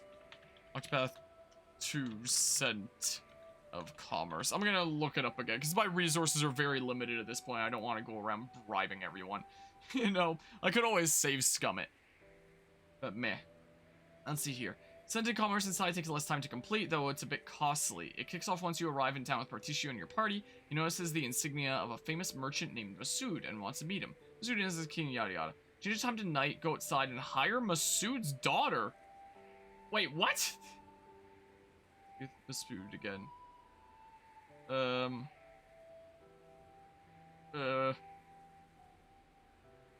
Where? Yeah, what now? I'm very confused because she's not out here or anything like that. So, As a merchant, bring it to me.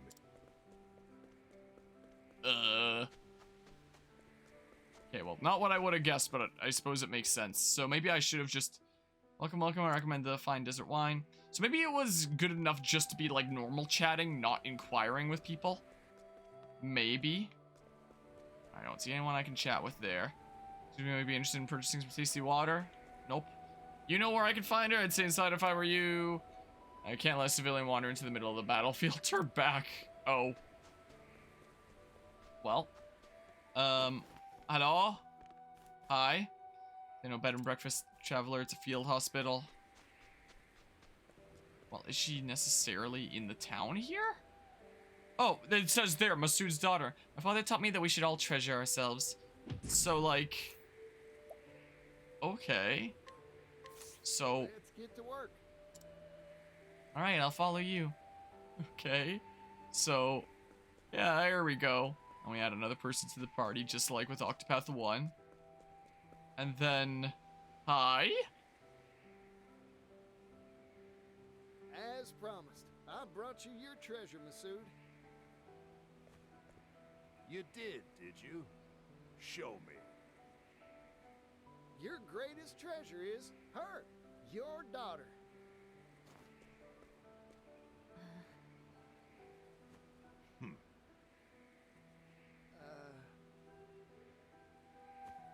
Incorrect. Try again. What? It is true that many value their family above any jewel or gem. But that is not the answer that I am seeking for this particular test. Better luck next time.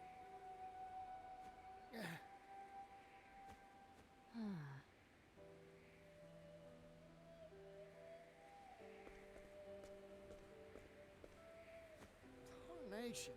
I was sure I had it. What is this test that father gave you? Huh?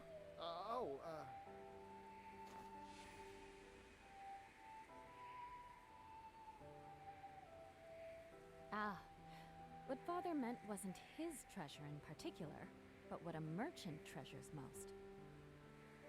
The thing you treasure most as a merchant isn't leaves or sundries, right?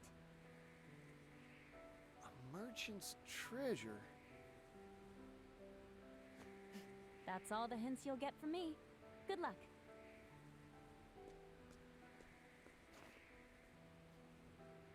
What do I treasure as a merchant? Like she said, not leaves or sundries, that's for sure. That's it. My greatest treasure is me. In which case, Masood must feel the same way, too. It's worth a shot, anyhow. So Masood's greatest treasure is Particio? I got it. Look, I can hire him now. Wait. Merchant, there's one treasure available above all else. Bring it to me and you can read the mercantile manuscript. I didn't have path actions here before. It's a lot of funds to bribe. You want to hire me? What is the meaning of this insult, Mr. Nobody? I've figured out your treasure, fella. It's you, yourself.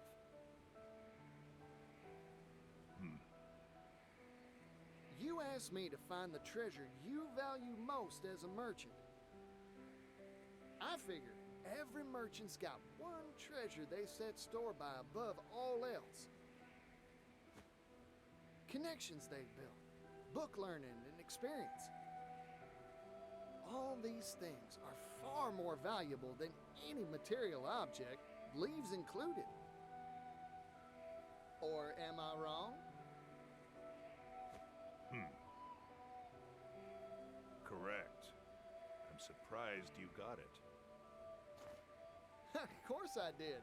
My greatest treasure's the same as yours, after all. Besides, your daughter gave me a friendly push in the right direction. If I couldn't find the answer after all that, I'd have no right to call myself a merchant. I am honestly astonished that there are still merchants in this world who know how to see to the heart of matters. There have been dozens like you who have come here seeking my mercantile manuscript. Every one of them failed this test and went home empty-handed. I started to think the world had gone dull since I retired. Here. Take it. What's this? The key to the archive in which I placed my mercantile manuscript. Read to your heart's content. Yippee! You sure it's all right? I've grown old. I don't have much time left. When I pass, so too will my greatest treasure, correct? So I might as well pass on a part of that treasure to you, Partitio the merchant. The sum treasure of those who came before you. You got it, fella. Thank you.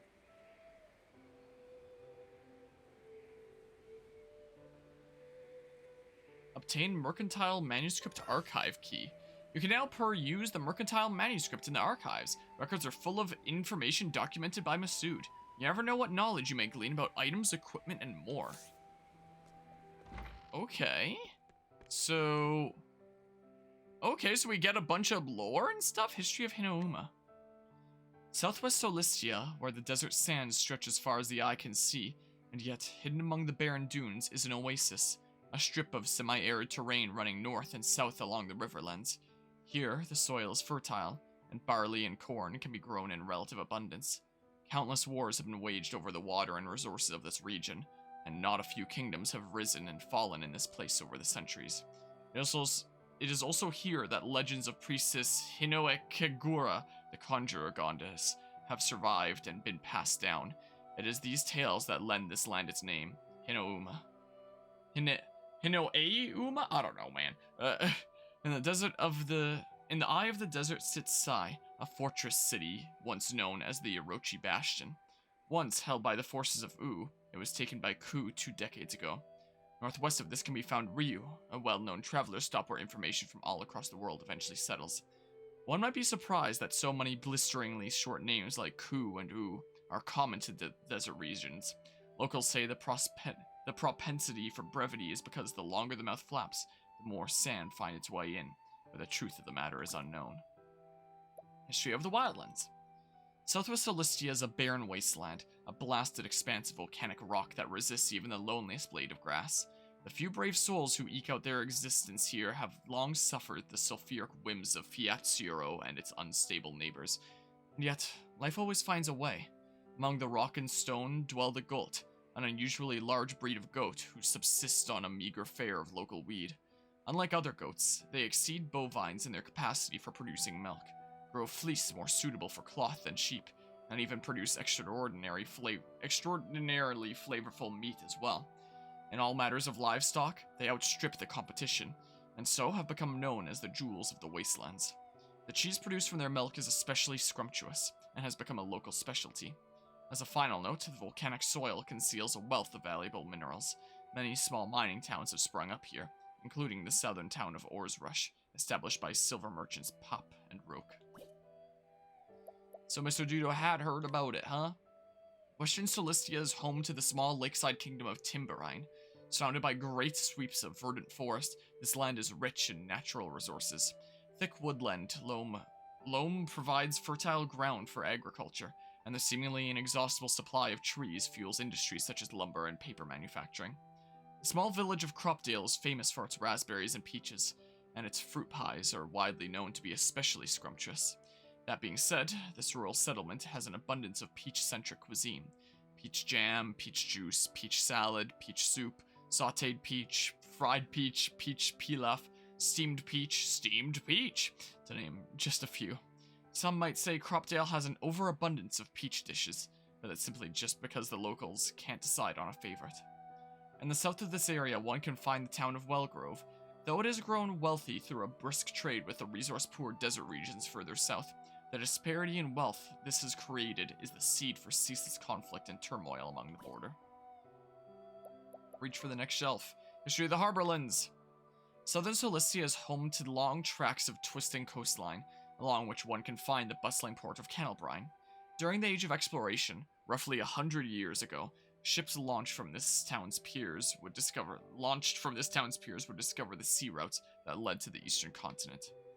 Kennelbrine's symbol is its colossal lighthouse. Of course, a lighthouse would be coastal. That's inherent with it being a lighthouse. Which guides ships from all corners of the world safely into its harbor. Erected roughly 20 years ago by a cadre of engineers who fled the destruction of Oo, it boasts a unique design. Special ore was polished to a mere sheen and fashioned into a reflector plate, and the light it emits can supposedly be seen all the way in New Delsta. Today, Kennelbrine's church is an important launching point for proselytizers and evangelists who come from the eastern continent to spread the teachings of the sacred flame. History of Totohaha.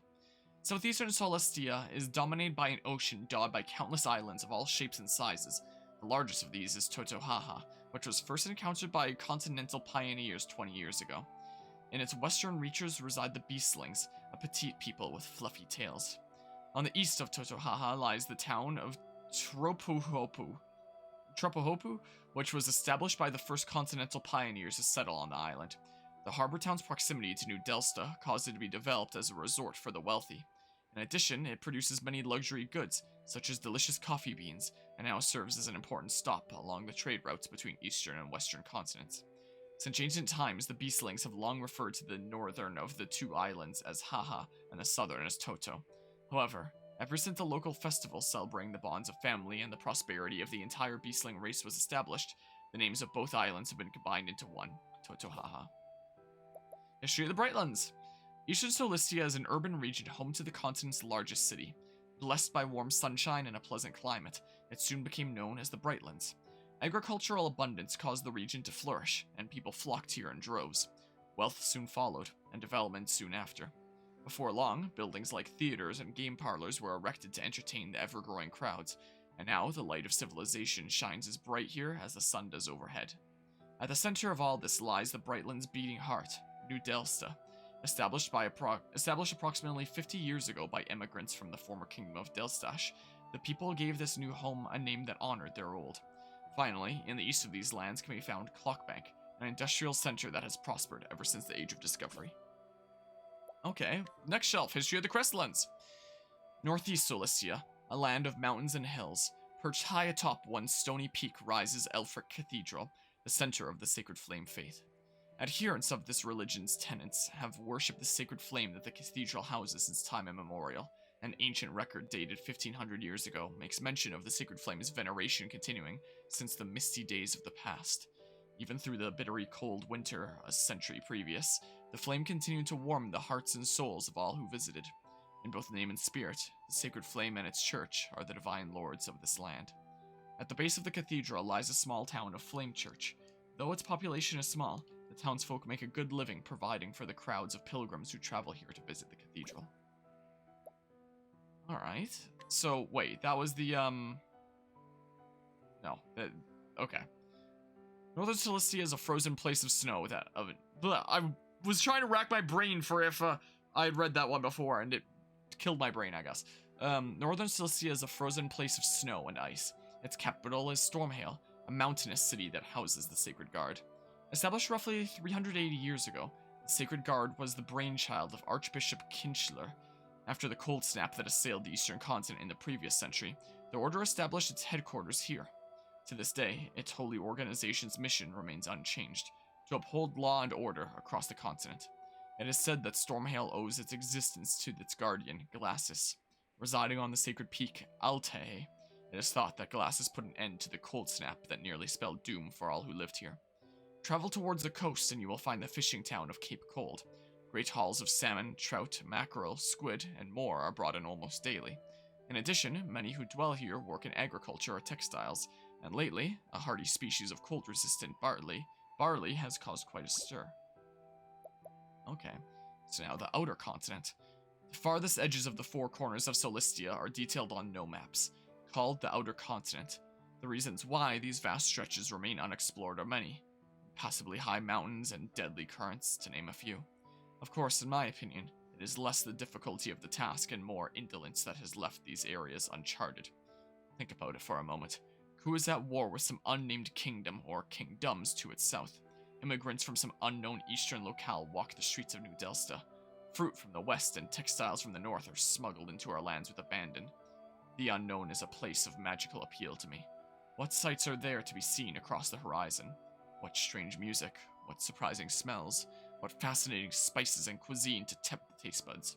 All of these draw my curiosity, but more than that, all offer unimaginable opportunities for a merchant with business savvy and a healthy wanderlust. I hope the leaders of our lands move quickly to pen maps of these mysterious lands in the outer continent. Outer continent. A poor name for a universe of possibility. We are prisoners in a tiny cave called Celestia, satisfied by shadows cast by a light that streams in from outside the walls which confine us. Alright, history of grapes and plums. Guess we're doing a reading simulator now. Grapes, delicious grapes. They heal the body, while the tart juices of the plum revitalize the spirit. These two restorative fruits are ubiquitous throughout the world. Yet, there is a darker side to these innocuous-seeming treats. According to some myths, their cultivation was forbidden to man by the gods themselves. There are many tales why, but two stand out above all else. Firstly, the devilish liquid called liquor can be easily made from their juices, and the gods do not look with favor upon those who drown themselves in drink. The second most widespread story states that they were prohibited because of how easily they could be turned to use as tools of war. Whichever of these myths may be true, it seems that humanity has broken a sacred promise with the divine. Lychee imports. Licky import? I don't know. The lychee, a succulent fruit from the outer continent that activates the latent power of an individual. Though its beneficial effects are well documented, it is equally well known for the difficulty of its cultivation. Many talented farmers and merchants have tried their hand at raising crops of lychee over the years, but none of their efforts have borne fruit. Meanwhile, a baseless rumor has long made the rounds in the cultivation community. According to some, the lychee must drink the blood of humans to produce its yield. This sinister story has been the cause of many tragedies, as unscrupulous fools seek to write their fortune in their victims' blood. Because of this, lychee has earned itself an unpalatable appellation, the vampire fruit. Nut cultivation. Nuts, nuts, nuts! The fruit of certain trees, with a hard shell concealing nutrient-rich meat and seed within. Nuts are enjoyed the world around as foodstuffs. Thank goodness for that end clarification. However, not all nuts are created equal. Those harvested from some wild trees have powerful effects that are proven to enhance a human's abilities. Scholars have classified these as rare nuts and have poured blood, sweat, and tears into cracking the secrets of cultivating these precious products. Yet little progress has been made. It seems the moment that cultivation is attempted, the nuts lose their special properties. The mystery remains unsolved, and so these nuts remain a highly sought after and prized commodity. On concoction. Concoction is the process by which two or more materials are mixed together to craft medicine. Legend states that it was Doter the Charitable who bestowed this holy art upon humanity. yet the truth is more impressive by far. Generations of healers have, through trial and error, discerned the medicinal effects of plants, seeds, stones, and more. They mixed, brewed, and ultimately tested their concoctions upon themselves, a testament to humanity's bravery and sacrifice in its pursuit of knowledge. Concoction, however, is not simply knowledge of ingredients' properties. No, a skilled apothecary must know how to judge a patient's symptoms and measure the correct amounts to treat their ills. As such, any apothecary able to simultaneously mix 3 ingredients is a master of their craft, and any who can fix 4 can be considered a genius. Though it is not impossible to mix more than this number, this monumental feat is almost unheard of. Principles of the Soul Stone. Soul Stones are items which, when subjected to significant enough physical shock, can unleash effects equivalent to certain spells. Though the exact process by which this occurs remains a mystery, it has long been hypothesized that they are stones that have been imbued with the power of spirits. Recent studies, however, have given rise to a new theory that has been gaining traction among the learned. According to this theory, soul stones are the crystallized remains of a magically potent monster's corpse. If this theory is true, it may become possible for us to artificially mass-produce mighty soul stones in the not-too-distant future. The question then becomes, of what use will we pour this power once it is in our hands?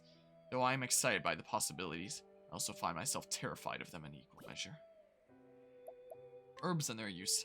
There are many afflictions which can plague the patient, and each requires a very specific herbal remedy. Confusingly enough, the herb used to treat all of the standard gamut of ailments is the same, herbweed. This useful herb's effects can vary greatly, depending on how it is prepared. Taken in one sense, it shows how precious this medicinal plant is. Taken in another, it shows just how simple the human body's makeup can be. As a side note, herbweed can also be used to add a bit of zest to cuisine. How grand! Not only can it speed someone along the road to recovery, but can speed them to the dinner's table as well. Alright, the origin of bottling. In the arid lands of Hinouma, having a good water bottle can mean the difference between life and death. Okay, the Legend of Zelda intensifies. To better store and preserve every last drop of precious liquid, the people poured much effort into perfecting the art of bottle crafting. Among all the many types of bottles, those crafted by small Recon clan are the finest.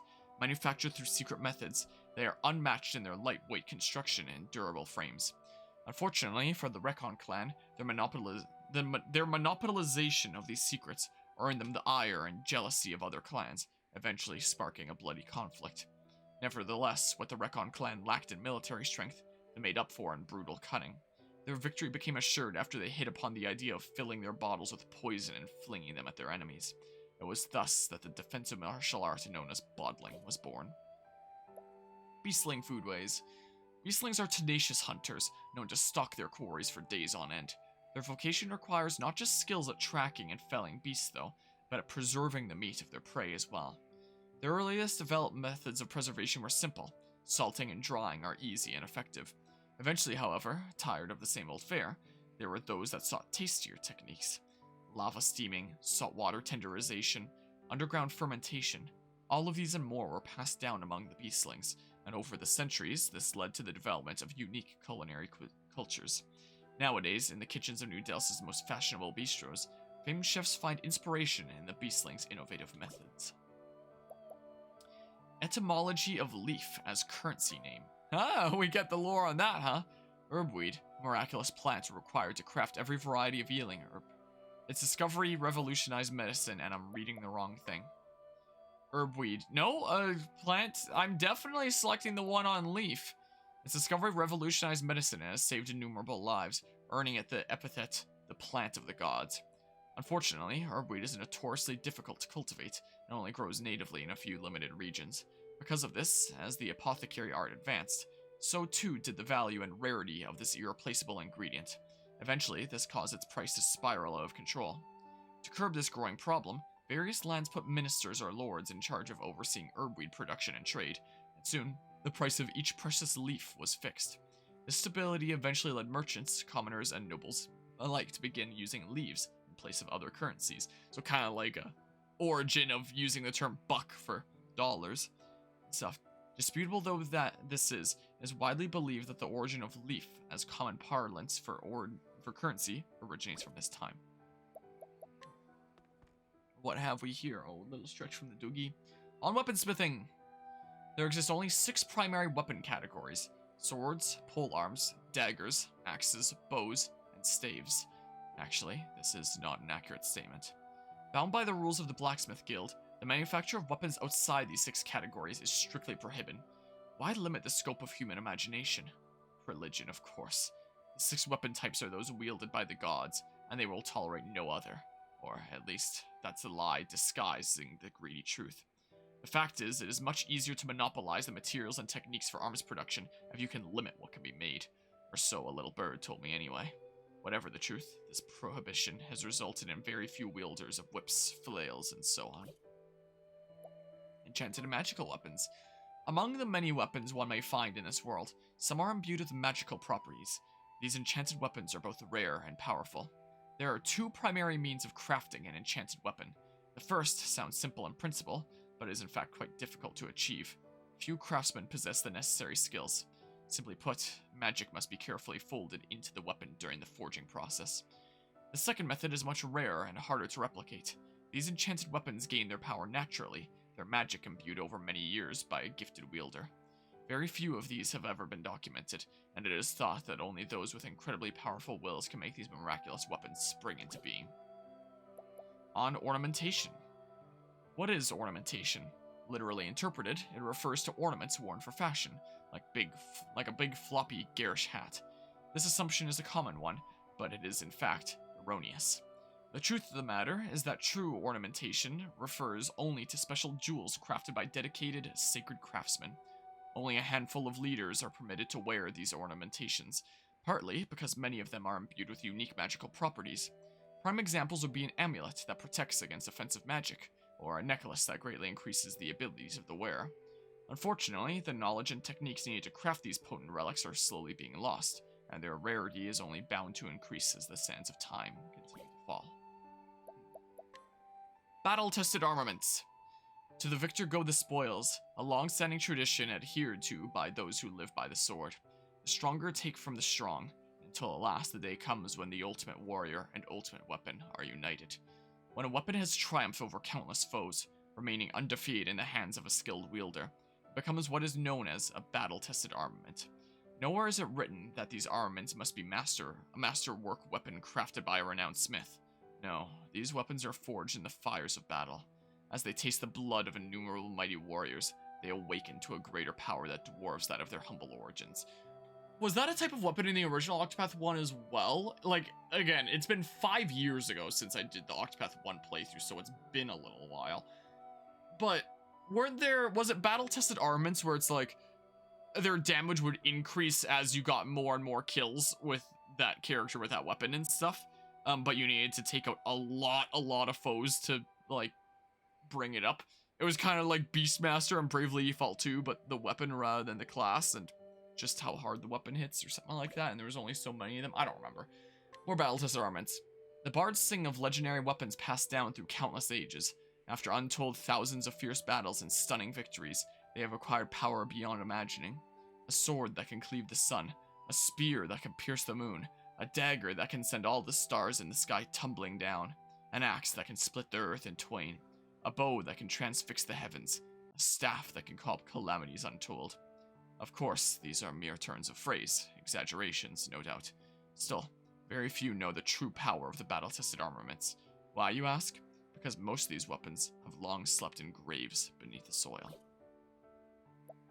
Divine weapons and arms masters. In times of yore, the gods entrusted humanity with 6 divine weapons so that they could protect themselves from evil. The Conqueror's sword, the Warlord's spear, the Dancer's blade, the Lionheart's axe, the Hunter's bow, and the Spirit Lord's staff. It is said that each of these weapons houses incredible power, and that those who can unlock it will earn themselves the title of Arms Master. And yet, the divine weapons were too mighty for humankind. Driven by greed and ambition, the Arms Masters soon began to quarrel amongst themselves. One by one, these artifacts were lost, and with them, the skills and knowledge needed to wield them. Still, there are some who remember. Among these learned few, it is thought that the rightful heirs to the secrets of these weapons still reside in this land, passing their knowledge down through generations of chosen successors. Of course, this is more likely than not just an empty fantasy.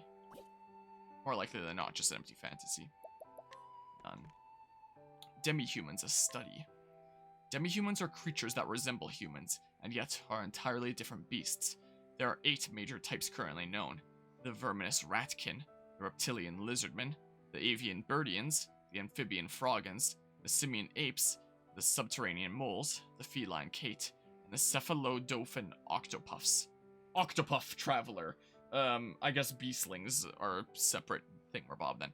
Demi-humans have displayed a propensity for much higher levels of intelligence than monsters, and are known to employ tools to some extent in their daily lives. And yet, to this day, their origins remain shrouded in mystery. According to the histories, they simply appeared one day, as if by magic, throughout the world. On Kates. Kates are a skittish race, the most timid of all the demi-humans. According to myth, there was once a great war fought between humanity and the demi-humans. The conflict was long and bloody, but in the end, humanity emerged the victor. Through wisdom or foresight, the Kate alone sided with mankind during this strife, and this alliance won them a place within human society. Unfortunately, the clever and cunning nature of the Kate soon earned them the ire of their neighbors. Before long, they found themselves ostracized and cast out. Labeled as traitors by demi-human and human societies, the Kate withdrew from both to pursue isolated lives hidden away from all who might do them harm. The smell of beloved, delicious catnip, seems to be the only thing that can draw them out of the hidden places they call their homes. How about octopuffs?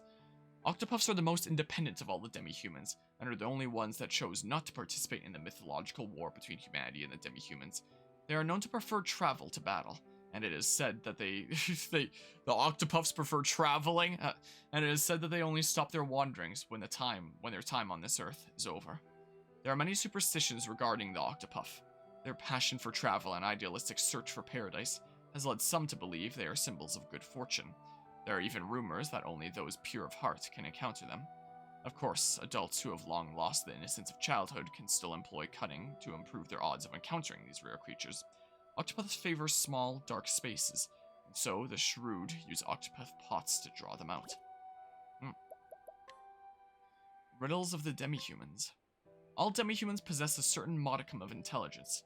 For example, ratkin are known to steal and employ human weaponry and clothing, and birdians possess the ability to craft primitive stone axes. And yet, a burning question remains unanswered. Who fabricated the crowns and other ornaments that demi-human leaders are often seen wearing? As far as we know, the demi-humans do not possess the technology or art to craft such intricate accessories. More curious yet, both the make and material of these ornaments are clearly not of human design. So, where did they come from? Where, for that matter, did the demi-humans themselves come from? This is merely a theory without any evidence to support it, but perhaps these strange creatures hail from another world entirely. The Great Wall and myth and legends. But yeah, because I guess they appeared out of nowhere according to the histories, huh? Guarding the town of Stormhail and the Winterlands is the Great Wall, a colossal construction that has long kept the town safe from external threats. A local legend states this massive fortification was raised in a single night by the gods themselves. Sturdy and strong, yet intricate in its design.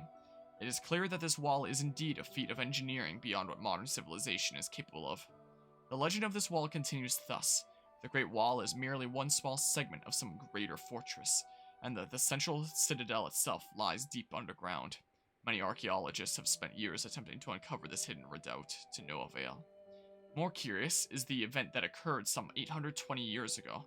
An enormous cavity suddenly appeared in the Great Wall, though none know who created it or how. Later given the name of the Pit of Darkest, it was the catalyst for a conflict between the fallen kingdoms of Fial and Delskash, I don't know. The struggle would later be known as the War of the Great Wall. Gate to the Netherworld. The poet Kai penned this passage some 100 years ago. On island lost in sea split twain lies a portal to an alien plane. Beware, be warned, ye fools who'd approach, for none should draw near this gate encroach. When Kai first published this passage, it was assumed this island was a mere figment, the product of a poet's overactive imagination. However, in recent years, Kai's less well-known history as an adventurer has come to light. Scholars have begun to debate whether his poems were not fantasy, but in fact, the annals of his travels. A warning for you who reads this entry. Though the existence of a portal to an alien plane seems preposterous, we must remember that what seemed impossible yesterday becomes common sense tomorrow. Sneer at what you don't understand at your own peril, for one day, you may find yourself on the wrong side of the truth. So the beastlings came through some sort of a gate, and there's a gate to the, or like some sort of a portal. They came from another world, and there's a gate to the Netherworld that's going on.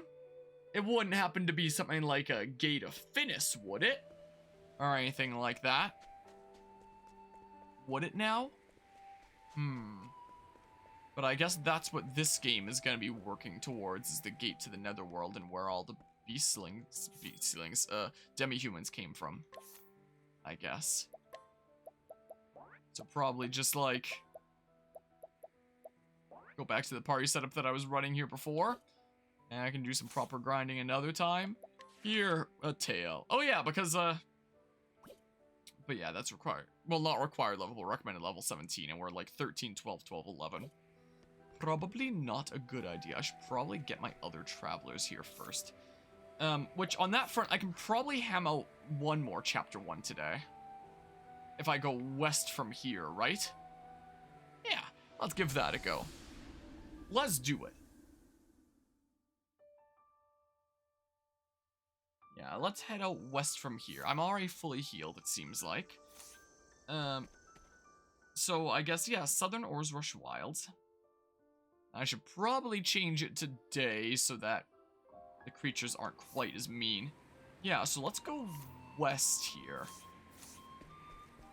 Travel this way and see where it brings us. Alright, well, I passed the 10-hour mark, 10 and a half hours. And I still haven't even finished everyone's chapter 1s. This is gonna be a long game. If it works by Octopath Traveler 1 rules, every character is gonna have 4 chapters. But yeah, the fact that I've put in this much time already, and I haven't even recruited everyone yet, it's like, wow. Yeah, this is gonna take a while. This is gonna take some time. Makes me glad that I'm not cutting up it in parts in the way that I did my Octopath 1 playthrough, where I only gave it like part X, part Y, part Z, if it was actually a traveler's story, and it was like that full chapter, something like that. And then everything in between got like point parts, I called them. So if one chapter was part 3, the stuff in between that and the next chapter that I did would be part 3.1, for example, and it was a little bit all over the place, you know. So unfortunately, it means that you won't be able to, you know, down the line scan through the playlist of this game, of this playthrough, and be able to as easily identify like just the story that you want to see like you could with my playlist of Octopath 1. But my goodness, that was not cut up in like a super organic way with that first one. This is the much more easily consumable and manageable way for you know, going through the whole game. But if anyone wanted to see footage of just one specific traveler's story. Oh, these guys are back! These dudos! Make a return in this game, huh? I mean, I guess bows are not exclusive to you. No, it is, because no one has the hunter class right now. So, yeah, may as well do that to find out. Axe. Nice. Prepare yourself. And then may as well test things. Cool. Nice. Nice. Alright, so let me do this. Let me look at you. Let me look at you. Alright. So there's all your weaknesses. And then... Ow. Ouch. But yeah, the really tricky thing, one of the things about my Octopath 1 playthrough is I actually did basically the entire playthrough with my camera off except for some specific places. Just because there's like no real good place for my layout here. Even if I switch to this one there where my camera is off. So let me go ahead and turn that on by clicking it rather than pressing my button for it, so that both the layouts get in sync, because if I press my hotkey for it, it's just gonna make them out of sync here again. Where's cam 1 on OBS? I don't know, I'll fix it later. I'll just use my hotkey for now. Something like this is gonna block 2 thingamabobs, and something like this, if I now press my hotkey to turn my camera back on since they're out of sync, then this is gonna block some things, even if the Dogi cam is off. I guess you can see like all the HP, just wouldn't be able to see the last person's SP, you know. And then I'm also blocking like, you know, the characters and stuff here. It's weird, man. If I went up in the top left, then I would block, you know, the turn tracker and stuff. if I had a green screen or something like that, I could totally go in the bottom left and just be there as like my torso checking things out, and then I would block the least amount of stuff. Or the bottom right is just a torso, but I don't. So it doesn't matter showing HP and stuff like that for random encounters here. You know, I'm obviously not gonna treat it like my Octopath 1 playthrough here, where, you know, I go basically entire playthrough without without turning the camera on. But for some really spicy boss battles where I have a full party, I might consider turning it off just so that you get to see all the things here, you know. Yeah, sure. Yoink. So, Mossy Meep is just a one thing there. Wasn't really that worth doing. Shambling Weed restores me, doesn't it? I don't know, I'll just do that. No. I guess I can check what each thingamabob is. Inventor skills. Chargeable Catapult. Unleash an attack on all foes with a selected weapon. Springy Boots. Cause a single ally to act first for 5 turns from the next turn. Ooh. I can use any one of the weapon types with a Chargeable Catapult, huh? I just want to see it. So it hits everyone? Transform.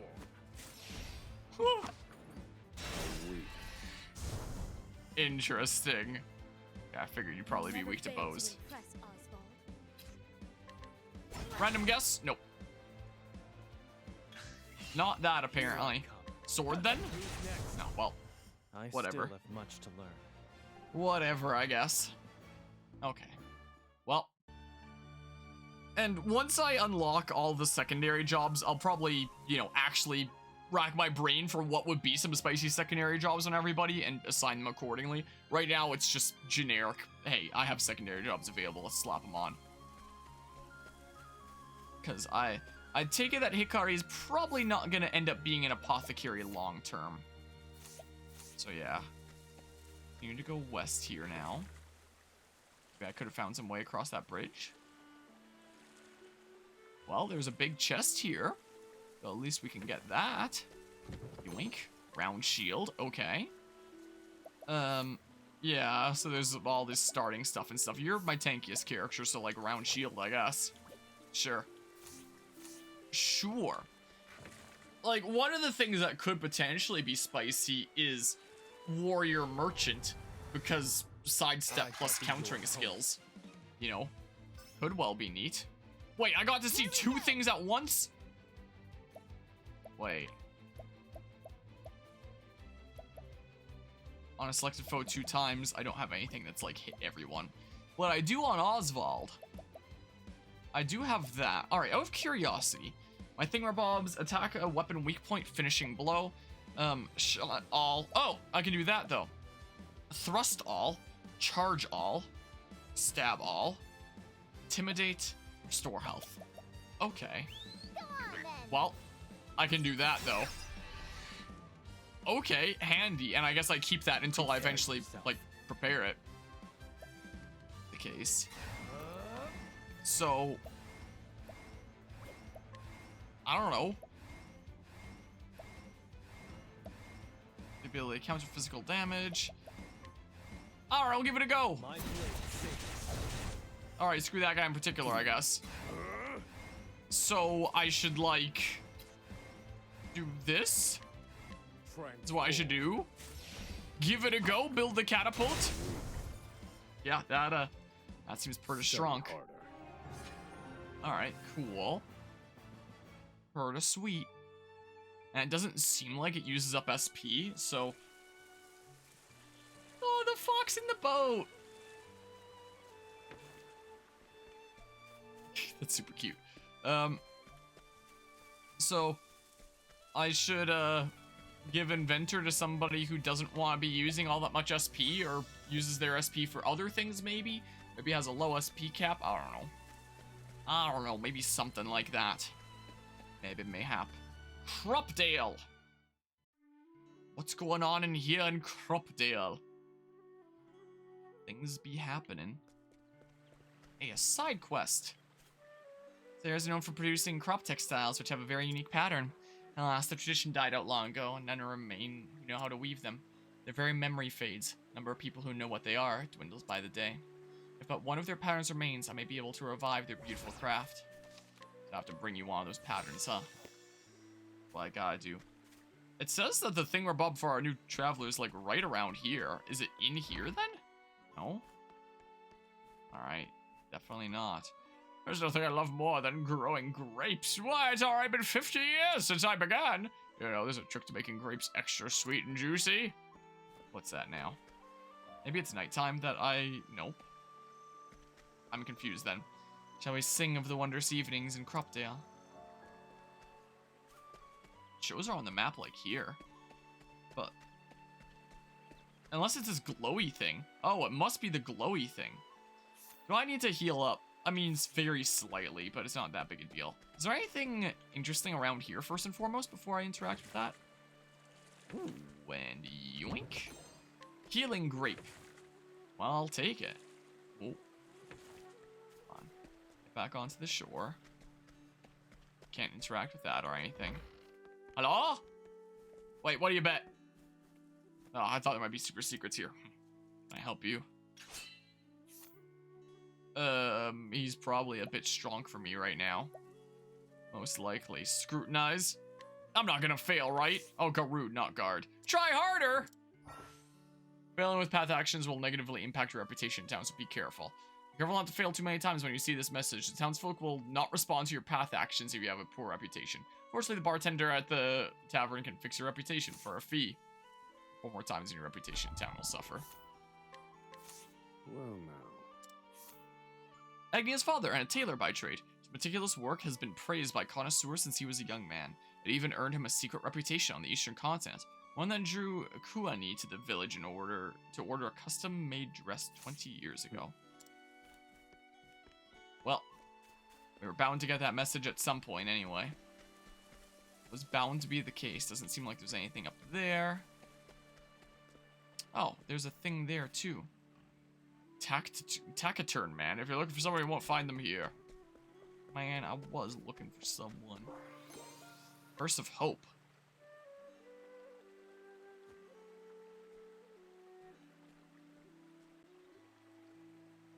Ah, there it is. That's my purse. I thought I lost it. Thank you so much for finding it.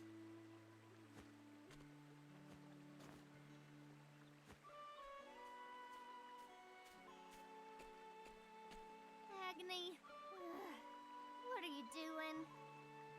Ah, Bula! I overheard the whole thing. You dropped your purse. What would have happened if this calm stranger hadn't picked it up? I don't know. Ugh, you can be so careless sometimes, Agni. Say, you're a traveler, aren't you? Think you could take my sister with you? But what? She may act like a right fool sometimes, but she can do anything she sets her mind to. It'll put my mind at ease knowing she's not alone out there. So, thank you kindly. Hey, Paula! Well now. My name's Agnia. I'm a dancer on a journey to become a star. And, now that I think about it, I never got to thank you for earlier. This must be fate. Would it be alright for me to join your travels? Yeah, we need more people to complete our Octo. Thank you so much. I guess I have to press A here now. And you join the party. Yeah, let's see it.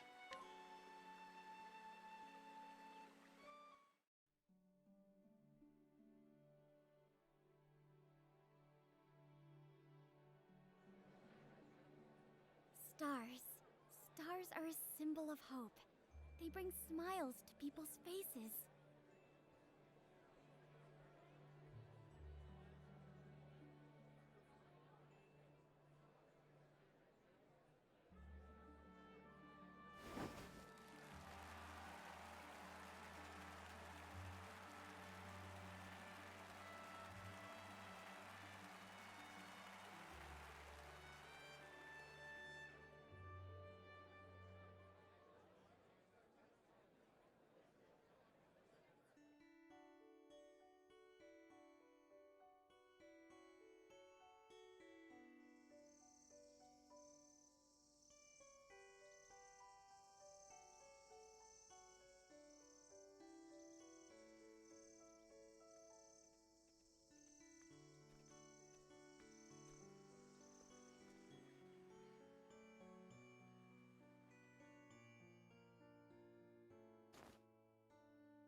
But the fun's just getting started. I'm going to dance the night away.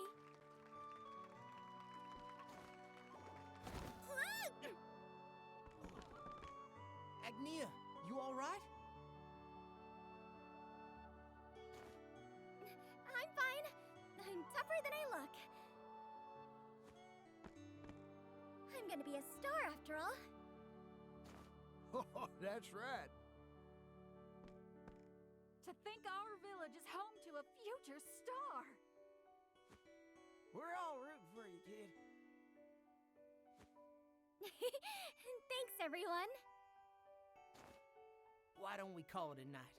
I doubt you'll be doing much more dancing after that. I can keep going. Agnia's saving for her journey to stardom. She's been working hard in this little tavern to earn whatever coin she can. I take it everyone here's prepared their tips for our dear dancer? Sure have. It's all yours, Agnia. You're the best, Agnia. Let's toast to our future star. You're all too kind. Now go on, Agnia. Those tips won't collect themselves.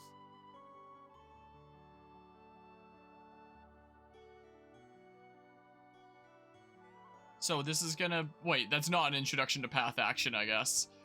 Oh, it is! A night Agnia can entreat townspeople for their belongings. Representing why near a townsperson, Agnia must be at the indicated level to entreat someone. Alright, so yeah, it's the moral option there. Treat a townsperson for their items. Ah, the tip. Bundle up old cloth. There are coins inside. Isn't this a little too much? I can't explain it, but whenever I see you dance, I feel lighter than air the next day. So I'm more than happy to give you what I can. Thank you. Squeezy! Hi. Alright, tip. Your dancing was as beautiful as always, Agnia. I'm looking forward to your next show. I think I'll bring my friends next time. Really? I can't wait to see you then.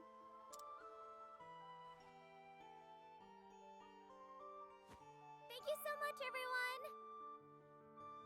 It's us who should be thanking you, Agnia. See you tomorrow. Yeah.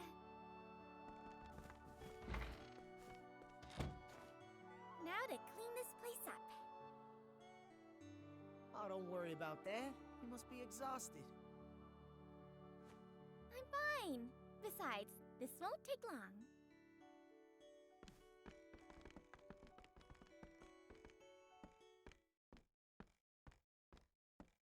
Thanks for staying to clean up. It's the least I can do after you let me dance in your stage. Say, Agnia, did you manage to get all the leaves you need? Almost. Just 1,000 more to go. Then I'll finally have the 10,000 leaves I need. Ever since we were little, you've been saying that you'd save up and leave the village to become a star. That's right. What's this? It's exactly 1,000 leaves. For you. But why are you giving me so much? Seems I shocked the fancy accent right out of you. Oh! I know you've been working hard to talk like city folk for when you make it big. You're really something, Agnia. You never gave up on your dream. Consider it my tip. It's my way of cheering you on. Thank you, Gus. You finally did it. Tomorrow's festival will be my last chance to see you dance.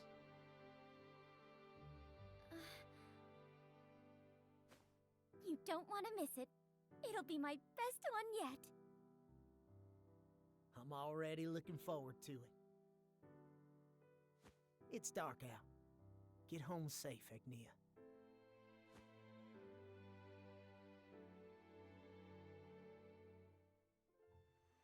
Return home. But I don't want to. That was super nice of him. Also, what a dainty run, can I just say? Alright, well, I guess we're home. That was quick. I'm home. Oh, welcome home, Agni. You were working late tonight again. I'm sorry. I'll cook dinner right away.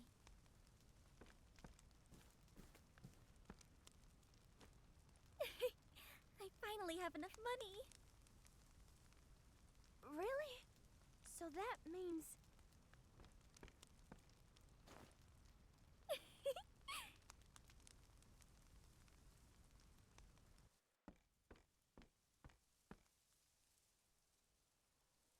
Papa! Dinner's ready. Come and eat while it's hot. Papa, do you remember our promise? You said I could go on my journey if I made 10,000 leaves with my dancing.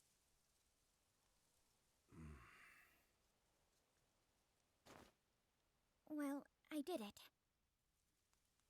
So I'm going on my journey, just like you promised I could. Then go. I'm going to become a star and bring smiles to people's faces. Just like Mama.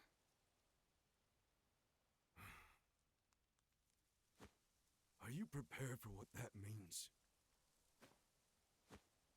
I am.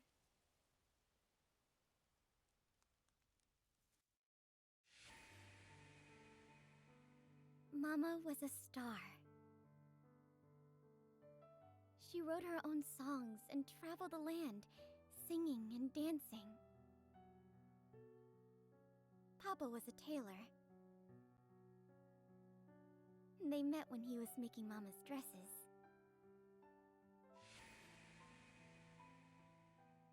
Mama wore them as she sang her heart out for the world to hear.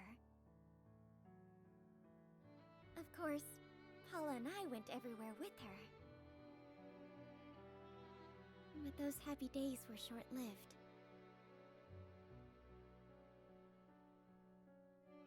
Mama was so focused on making people smile that she never noticed how ill she was until it was too late. After some time, Mama went on one final journey, this time to a place we couldn't follow. Ever since then, Papa's opposed my dream. My dream of following in Mama's footsteps.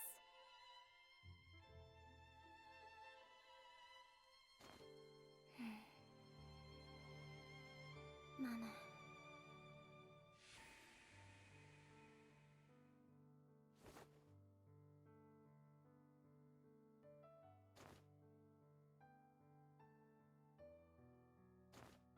This specific section isn't voice acted. That's a bit wait, it partially is? Are you all right, Oh, just not the singing. I'm fine. Someday, I'm gonna be a star like you, Mama. You get back up no matter how many times you fall. The moon step is a difficult dance. But you can do whatever you set your mind to. Agnia, I want you to have this hairpin.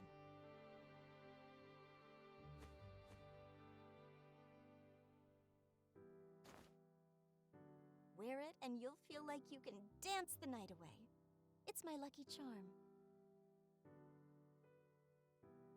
Wow. Thanks, Mama. Stars are a symbol of hope. They put smiles on people's faces. I know you can do it, Agnia. Someday, you'll be a star.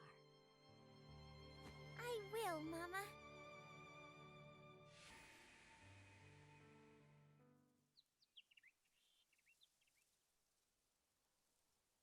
Sun's up. Time to rise and shine. Nothing's gonna stop me today. Wake up, Paula! What in tarnation? What's the matter, Agni? It's morning. Breakfast time. It'll go cold if you wait too long. Now get out of bed.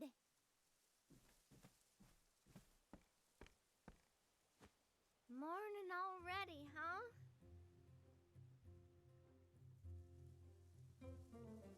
So, this is the last time I'll be eating your cooking for a while.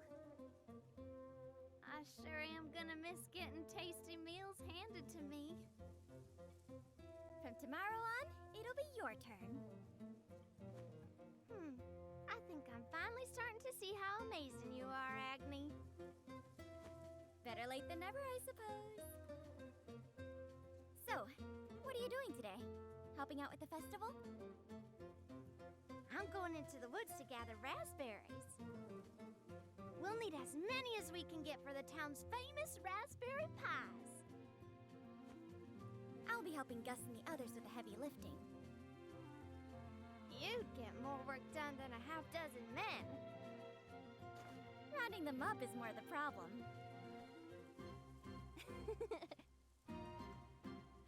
I can't imagine rounding them up will be a problem with your talents.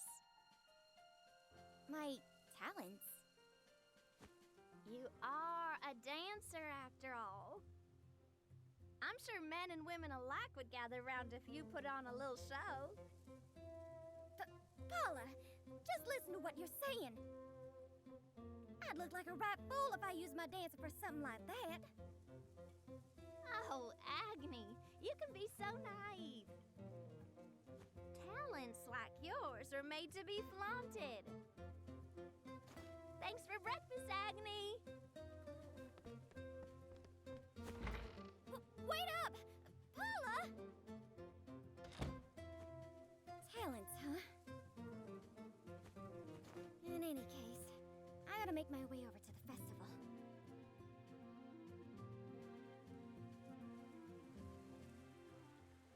Make for the festival grounds. Okay, so there's a whole other section to this town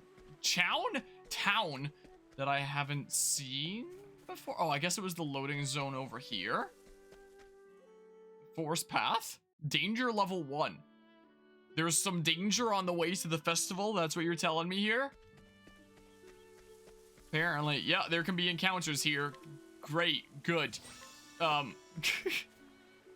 ain't doing grunt labor. Well. Yoink.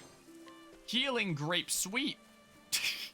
This kind of run looks so silly when you're actually holding the run button. Yeah, we out here with some Southern American stuff. This is this is just a stream of that, I guess, after Particio, and now now this story. Looks like everyone's having a good time. Now for the final preparations.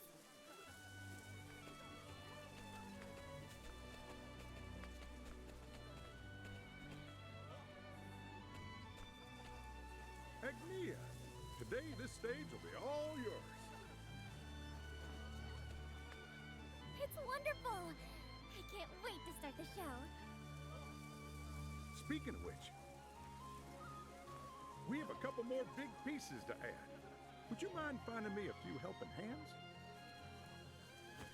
Leave it to me.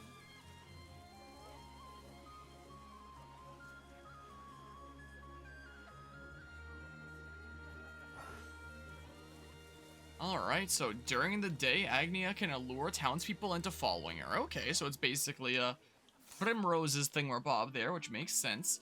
Lure helpers and take them to the villager. Okay. So I need to go back to the town then. At first I was like, wait, shouldn't that say village? But no, this guy, villager. Alright, well, we're going back. Yeah, this looks a bit more like festival grounds. This looks a little bit more like that. Alright, this away we go. Wait. you're someone that I can, Alright, use your wiles to charm and lead a townsperson around. Failing, your reputation in town will suffer. Chance of success 100%. 10th session, gentle rhythm, restore amount to small amount of HP to the target. Watch me shine. I can't refuse an offer from you, Agnia. Shall we? So, okay, I just need to recruit. No, I thought it was gonna be like a cutscene at first. Yeah, I just need to take somebody. Doesn't really matter who. Are there random encounters here and stuff? But yeah, that's fair enough there, you know. Hopefully there's none of that going on in this section of the world here in this game. This game has obviously shown that there is that goes on in other sections of the world, but maybe this one at least is good. Round 'em up quick. Keep up the good work. Oh. Will do. I'll see who else I can wrestle up. Oh, I need to go grab some more people. All right, back to the, wait, I can even get encounters here? It shows red as if I can. Maybe I can later, but right now it's special exception circumstances in the story and I can't because it'd be pretty silly to have random encounters around here on the way to the festival. Most dangerous festival ever if you're constantly getting attacked by wildlife all the time. I mean, I guess it adds a little bit of a spice into it in that case. You want to come with? I'd gladly help if you're asking, Agnia. Shall we? Alright, well, yoink. So yeah, we can bring 2 people with us. We can do like the immoral one of alluring, or we can buy them off with Partitio, which is the moral one. One that damages the reputation, one that doesn't. But the one that damages the reputation you can try to do early. Whereas you can only do a thingamabob at certain levels for the moral options. Is how it goes and all that. Ah! We just needed 2 people. I appreciate the help, Agnia. Happy to be of service. Seems like none of them have an ear for what I have to say. Asking you was the right choice.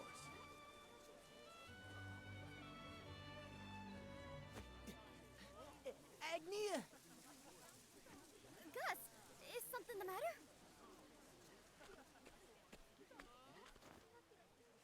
Have you seen Paula? She went raspberry picking in the woods, but she ain't come back yet. What? And that's not even the worst of it. In the forest, I found a Dorador's hoof prints. Do you remember? That giant boar ravaged our whole village some years ago. It took the whole lot of us to drive him away. We might have caught the scent of the festival foods and scurried over, but...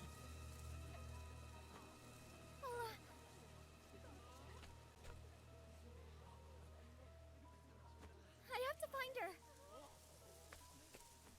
You can't be serious. Will you come with me, Gus? Of course I will. You can count on me, Agnia. Thank you, Gus. But I sure would feel better if we had more company. Then I guess it's time to put my talents to use. Talents? How so? Dance, and they'll come with you. And I guess it makes sense to have like an actual proper party member in and not just someone that I'm like dancing in and stuff. Just to showcase that this is a character that can give buffs and stuff and, you know, give buffs to Gus and all that. Yeah, we shall see how it ends up going with this game. I mean, considering the fact that you can seduce anyone into following you, well, almost anyone, and summon into battle, it's already showing some kind of shenanigans of, like, sending some random old guy into battle because you seduced him. You can allure townspeople and summon them to your side in battle. Those people will support you in battle. Leverage your talents to enlist stalwart companions. So it could be some actual, you know, battle-ready soldiers, or just some random Joe Schmo. Alright, make for the Vale of Trees. So... is there anyone that I can seduce here? I guess not around here in that case. Yeah, you kind of bring people into some pretty violent situations. It seems like, all because you did a little jig for him. did a Fortnite default dance for them, and they were like, well, I have to follow you now. Wait, it's showing kind of over this way. Hold on, I should probably go into town first and seduce someone? Right?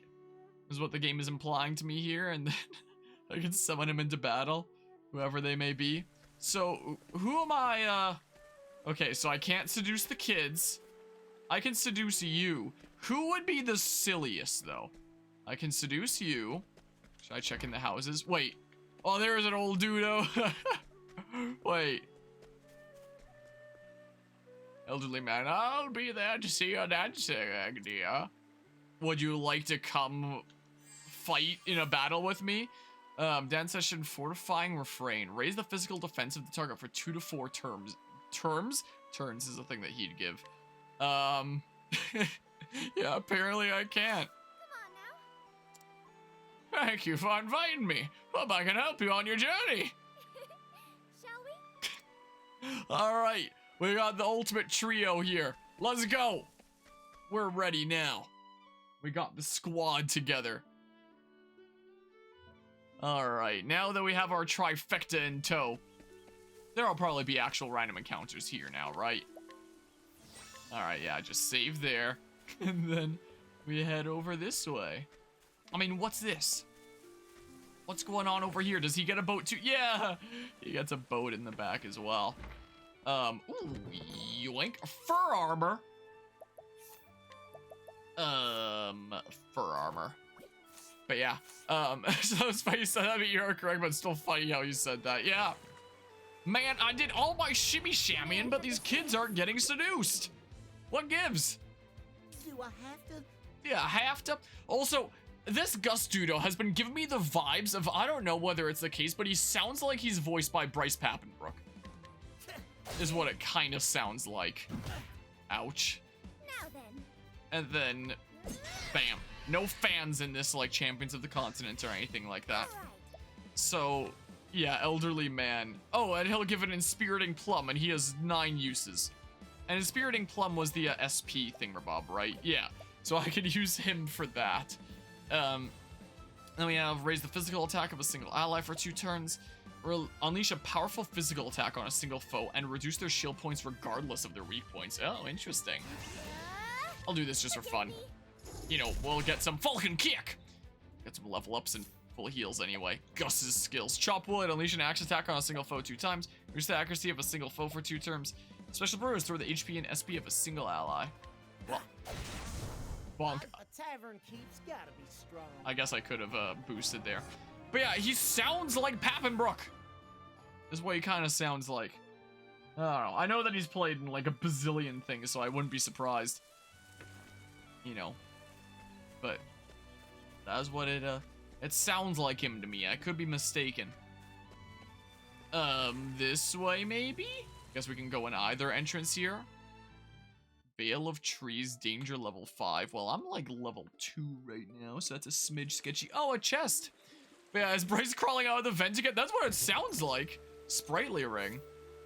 Like, I don't want to for sure say, like, oh, that's definitely him because, you know, whenever I predict voice actors, I'm often mistaken. But it sounds kind of like him. Making another surprise appearance in a game that we're playing here. Alright, well, I guess I go in the other entrance then. At first I thought the forest path was like on fire in the bottom left there, but that was just like the torch behind. Or whatever the heck. So I have to go in the other way. That's what I gotta do. Whee! I'm surprised there was no encounter there. Now, for real this time, the Veil of Trees. Yeah, so we got that. There's a chest over here and stuff. Oh, speaking of chests, I recently saw a video on Octopath Traveler 2 that talked about some of the localization differences in the script between the Japanese and English version. And apparently in that scene earlier where Agnia's sister is like, oh, you should use your talents to, you know, get people to follow you. It was something very different that she said, let's just say. So, aw, man. Ow. Darn you. Well, Do you mind, maybe? Now then. So then we can just, like, do this. And then... I should have expected as much. Like, it sounds like him, I swear. This should do the trick. I don't know for sure, but it sure sounds like him. On my honor as a tavern keeper. My honor is a tavern keeper. And another. Except, you know, doing a big southern accent here. Alright, well, big stabs. I wasn't expecting that. Well, neat, another level up. So yeah, from what I can tell in the previous paths, it seems like I kind of want to be around like level 5-ish by the time that I do the chapter 1 boss, you know? So I won't mind running for now, I guess. Spiriting Plum! Cool. Plums are always tasty. And there was a thingamabob over here that I saw as well. So I'll yoink that. I said I'll yoink that. Slippery nut. Great. Exactly what I need in my life. But yeah. hello, Murdyville. No. No. There's no brainwashing to be had here. He was eager to come. He was like, you want to take me along? That's awesome. Take me with you, please. I'm begging you. I get no attention otherwise. No, okay, big smackaroos. So we'll go on into the Strip Murdyville. Crap. Man. But yeah. Would be a easy joke insert. Crap, man. It's horrific gaze. No, you're asleep, Gus. Gus/Bright. Should I just look it up? Just because the last time I thought I identified a voice actor correctly, I was completely off base, and I ended up saying that it was that voice actor for like half of the playthrough in Persona 5 there. I think, yeah, I still have the page open for behind the voice actors of this. Hold on. Is Gus one of the characters on this list here? Let's just get the answer. I don't see Gus here right now. Maybe if I just keep scrolling down. And, is there a Gus? I don't see a Gus here. I can do find on page for Gus. Find on page.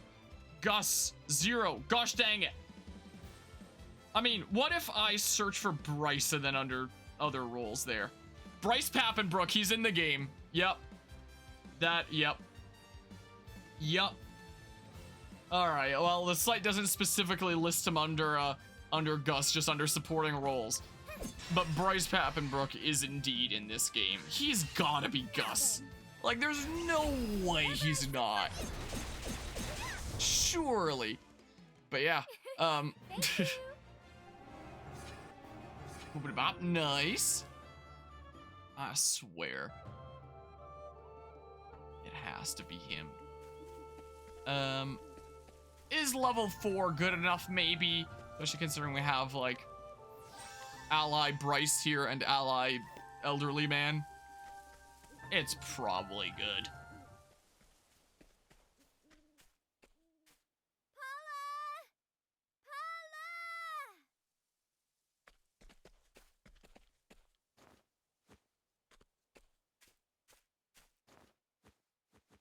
Where are you, Paula?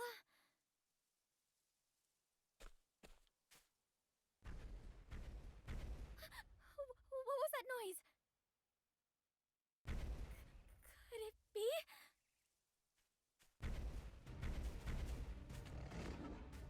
A door.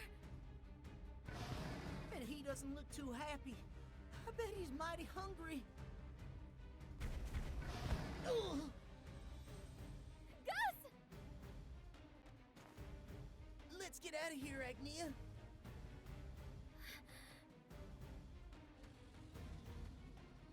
No. What? He's following the scent of the festival toward town. If we run now, he'll charge straight into the crowd. But I won't let that happen. I won't let him ruin everyone's fun. Come on, Agnia. Be reasonable. I'm not going anywhere. Don't tell me you're gonna fight this thing. Are you ready, Gus? We can do anything we set our minds to. can't believe this. Let's go. Let's go, Gus. Let's go, Bryce. All right. Well, it's time for no more violence here. Also, I feel like, you know, Paula's probably just gonna be chilling somewhere, hiding in the shrubbery or something, if I had to guess. So yeah, that's Inspiriting Plum. So wait, what was the thingamabob I saw about like raising a whatever the heck it was? Did it imply SP because Inspiriting? I don't know, man. But if this is boosted, yeah. Reducing their shield points regardless of their weak points. Okay, you are weak to that though, and I assume that you'll probably be weak to axes too. I could always turn off Dogi Chem just for the battle, considering, you know, Dogi Chem kind of blocks the thingamabob. So, let's see here. What if we say, do that, and then we can do something along the lines of that, sure? Oh, and he comes out too? Fortify refrain. Oh. Okay, I need a dance session. Try dancing with an allured companion. Use a dance skill like lion dance to begin a session with an allured companion to trigger a variety of effects. Oh, that's new from the first game. So not only are they like the summon thingamabob, that's what the thingamabob that I saw over him before was. Is how he helps out with the dance. Okay. Well then. Well then. But yeah. I mean, it seems like she does want to keep things safe. Snort! Alright, well. Now let's build up my BP again. Build up that Boston pizza and all that. Yeah, sure. Will I do more damage if I do the thingamabob? Yeah, that's what we gotta do. There's a whole collectathon in this game that we have to fill up by alluring everyone. Imagine if this game actually had that, like an alluring Pokedex or something like that. How wacky that'd be. Well, what if we say something like this, and then and he can regen his own SP that way. All right, big smackaroos. Now then. And then I don't know, man. I don't know for damage. But yeah, what if it's Bravely Default 2 Beastmaster but Seduction? What, where it just like infinitely raises your stats for everyone that you seduce? Or something like that? Or you just mean for collecting them? Because I think that'd be really funny having the comfort animals, as we called it in Bravely Default 2. You just capture more and more and it just continues to boost your stats, no cap at all. Yeah, raise the stats, except it's based on how many people you allure around the whole world. How wacky that'd be. Well, I guess because of Special Brew, I never need to worry about, you know, running out of SP. Which means I never actually need to summon the old man. Is the case. If I have Special Brew, then I may as well use the, the thingamabob some more, right? Hold on. Well, sure, let's do this. Yeah, we can just pass it around. We can just... This seems like a very, very safe Chapter 1, from what I can tell. Yeah, well, I mean, I can still break him anyway. Oh, I can only... Yeah. Sure, do that. In that case. It isn't over yet. And then... Sure, right before we do big smackaroos while you're broken. Yeah, look, he's just eager to join in. He's just so glad to be here. On my honor as a tavern king. All right, and then chop wood. Sure. Leave the chop to me. Bam, bam. Wow. Now just don't kill Agnia on this next turn, please. I know you're upset because of your empty belly, so I'm sorry. But I can't let you go through here. I'll give you some nuts to eat later, so be a good boy until then. Everyone in this world just loves nuts so much. My goodness. Uh-oh. Oh! Well, I mean, yeah, maybe I shouldn't have brought Elderly Man along. Well. Okay.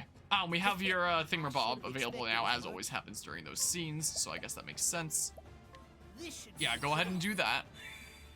Get a little bit safer here. Writhe.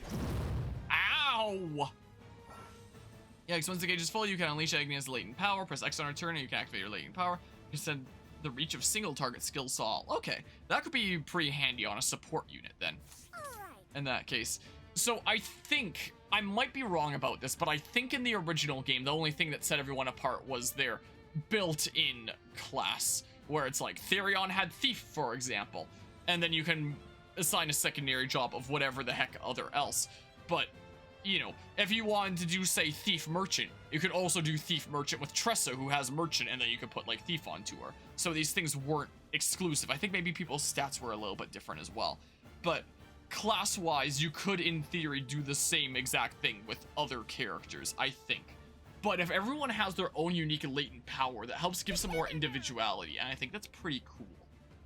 You know, it's not gonna make too much of a difference here, since it'll just spread from one member to two. But that is still pretty neat in the long run here, you know? I think that is pretty neato. I should have expected as much. And then, I don't know, just keep on doing this for now. Oh, I build up our BP and stuff. Helps give some individuality, and if you, one of the, go-to thingamabobs, for example, might be, say, Warrior Hunter, and then you have, like, a whole bunch of weapons. But whether that goes to Hikari or Ochette, you might decide on, like, their latent power. Or something like that, or which of the two you might want to use. Yeah, I'll do my, max boosted thingamabob here in a hot second. Here. Let's, pick up the health and stuff as we get our BP back. Yeah, this seems like slow but really stable and safe. You know, guess it makes sense for the dancer one. Ow. Alright, maybe it's slightly less safe. Okay, well.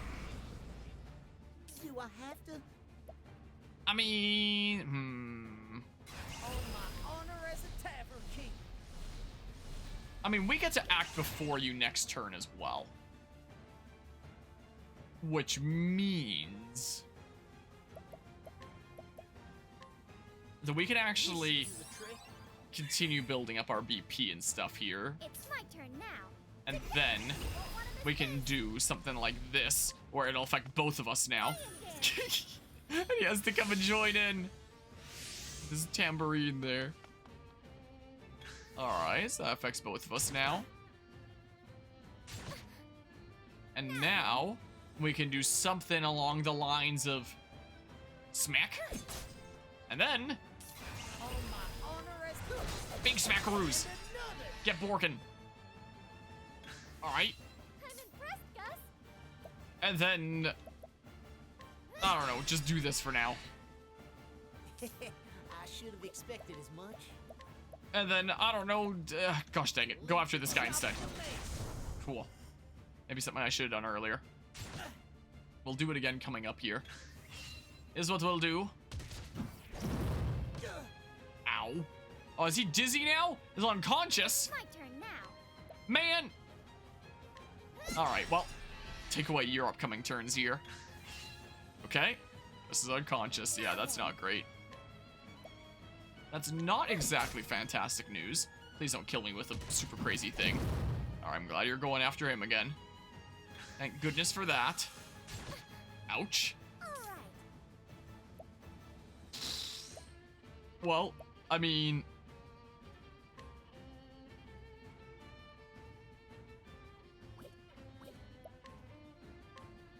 just to be safe here, because Mr. Big Dudo is gonna be acting before Bryce, you know. Okay. Okay, so... oh, good. And he's about to act. Ah, screw it, I guess. Plus, we still have an attack boost right now anyway. Okay, well. I should have expected as much. Okay, I have to go on the defensive this time, though. Is what I gotta do. Even though they're both broken. Gotta take it a little bit more defensively. Yikes! Alright, well. Do it again. Do it again. And then... yeah, this, oh. Powerful physical... hold on. Wait. Spread the effects of single target skills to all. That can mean offensively as well.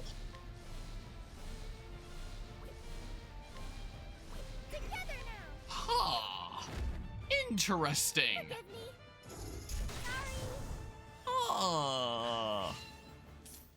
I'm intrigued.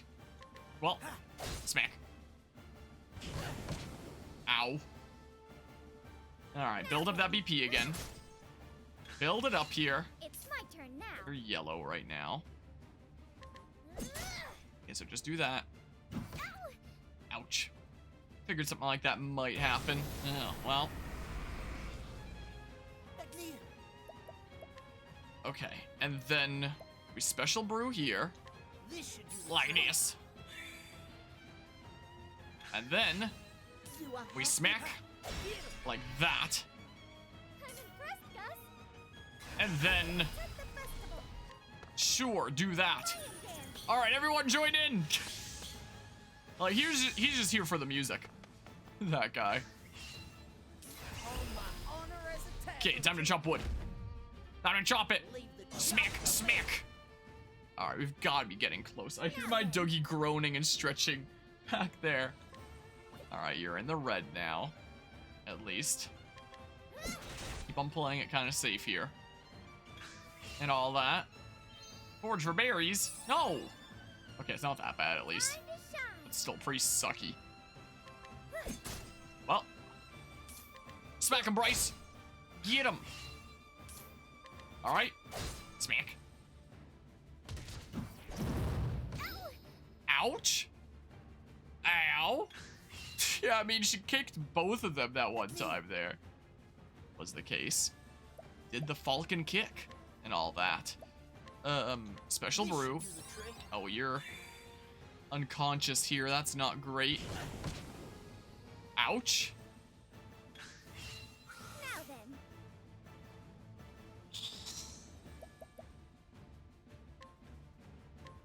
I think I need to play it a little bit safe here. I'll use this. And unfortunately not get to use all my BP. I guess I could have broken him. That's what I could have done there. Okay, whatever. No. No! Don't worry, it's fine. This should do the trick. It's fine. Look, he still has the damage increase from before. It's my turn. So we can just do that. And then chop wood. Like this. 1, 2, done. We did the thing. A tavern keep's gotta be strong. You tell him, Bryce. I swear, if that's not Bryce, if Bryce is somewhere else in this game, I'm gonna lose my mind.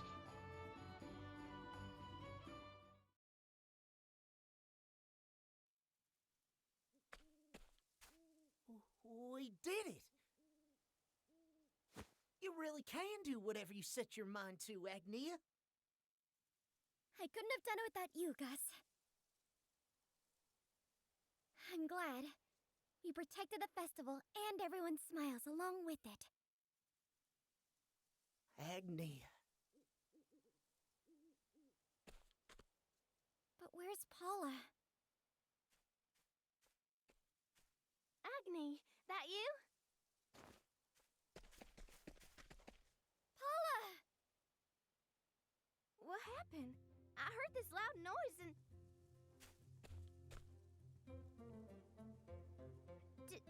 Did you do that, Agni? This little village really is too small for you. Where were you, Paula? We were so worried. There weren't any berries around here, so I had to go deeper into the woods. I'm sorry. Don't be. I'm just glad you're all right. So what say we get back to the village? We've got a festival to attend. Are you sure you can dance like that, Agni? Your dress is all dirty. Well, I'm sure it'll be fine.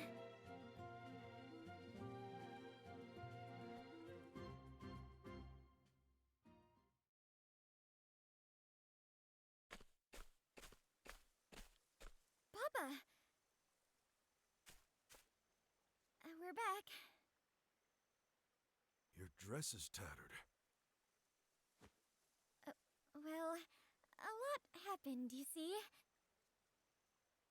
But I can still dance in this. I don't want to keep everyone waiting.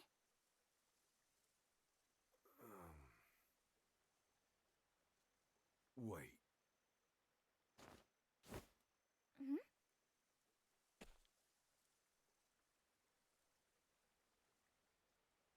What's that? It's too dark to see clearly.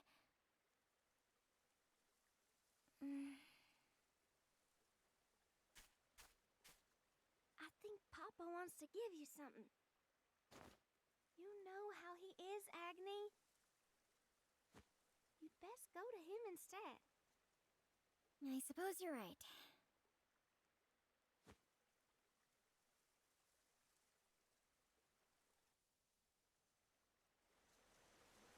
And treat Papa for the item he has. Really? It's gonna... Oh, I saw the chest over there, but I can't get it now. It's gonna further instill path action stuff. The old man is still following me here. Alright. Mama's dress. This is Mama's dress. I altered it for you. Oh, low battery.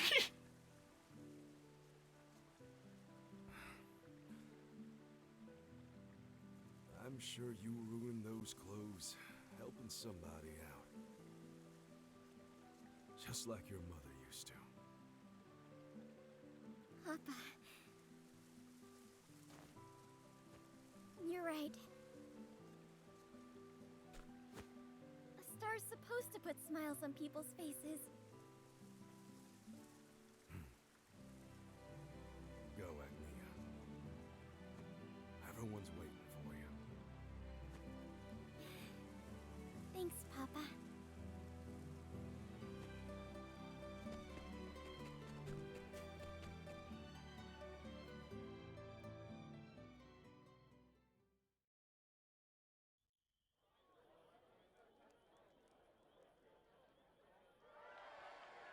We've been waiting for you, Agnia!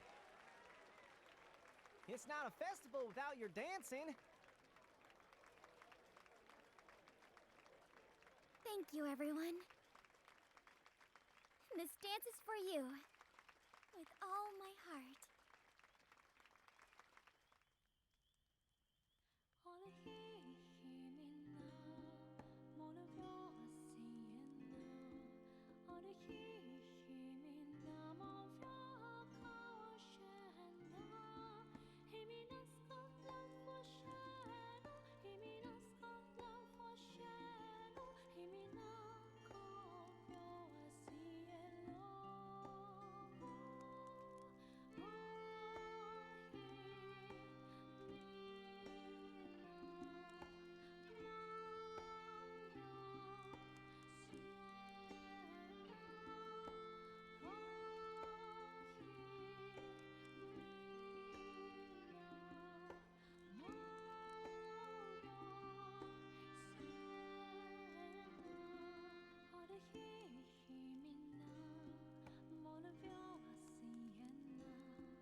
Morning, Paula. Morning, Agni. It's almost time for you to go, isn't it? Everyone's waiting at the village entrance. They can't let you leave without saying goodbye. I suppose I shouldn't keep them waiting.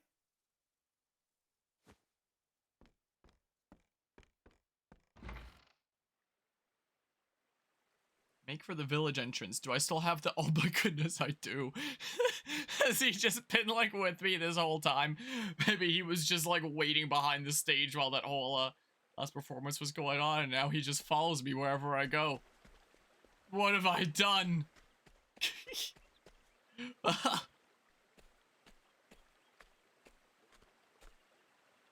got everything I need with my earnings. So it's time for me to set out on my journey. Still can't believe you're leaving, Agnia. We're happy for her, ain't we?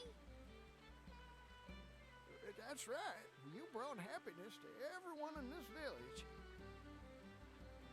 So it's only right that we send you off with a smile. Thank you, everyone. Agnia, you better not come back here till you're a star. You got that?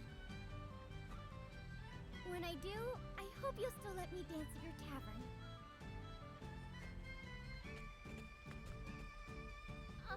Agni! I'll take care of the house for you. You don't have to worry about a thing. I know I can count on you, Paula.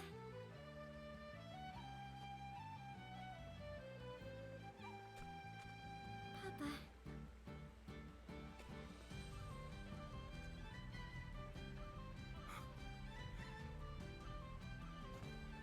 You dance just like your mother. Thank you. That was Mama's song. But someday, I'll have a song of my own. One that'll make the whole world smile. Take care of yourself. You too, Papa. I'd best be on my way now.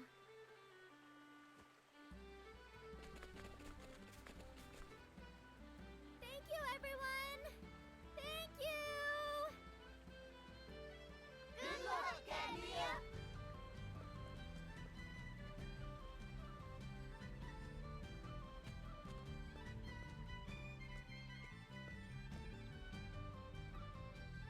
So Agnia leaves her hometown behind. With sparkling eyes and a heart full of hope, she embarks on a journey to make her dream come true. Her dream of becoming a star. A shining beacon who lights up faces wherever she goes. But there's no telling where her road will lead her. Down the story paths of every other traveler in this game as well. Time for one heck of a journey. Agnia the Dancer Chapter 1 end. Well, we now have 7 of the 8 characters recruited. Still one more to go. My goodness. I'm a great dancer. You won't regret this. You can chill in the tavern for now and stuff. Yeah, I quite like the look of the water as well. And all these items. Agnia's possession, especially with like the water wheel flowing as the water's slowly coming down here. It's pretty neat. I already started that side quest there. There we go. Yeah. So we're getting some decent time in here. Did I ever... What's the one in here? Did I ever accept it? Is it in here? And what is this? Grayed out like it's on a different elevation level or something. I'm confused. I don't know where the heck that other side quest is. I am very confuzzled about that all. Well, yeah, we now have 7 of our 8 travelers. So, yeah, next time, I guess we're gonna go around and... Yeah, let's go ahead and do the level 29 one. Next time, we're gonna go ahead and recruit Temenos. Yeah, that's his name there. And then we'll have all 8 of our travelers and stuff. And then I'm probably gonna go around getting all the secondary jobs. All the base, like, secondary jobs of, like, the 8 main characters here. Not the ultra spicy endgame kind of crazy ones, you know? And then when we have all our travelers and stuff, maybe I can start leveling up, getting stronger, and getting ready for some chapter 2s and stuff like that. This is gonna be a long game, isn't it? This is gonna be a little bit of a long one.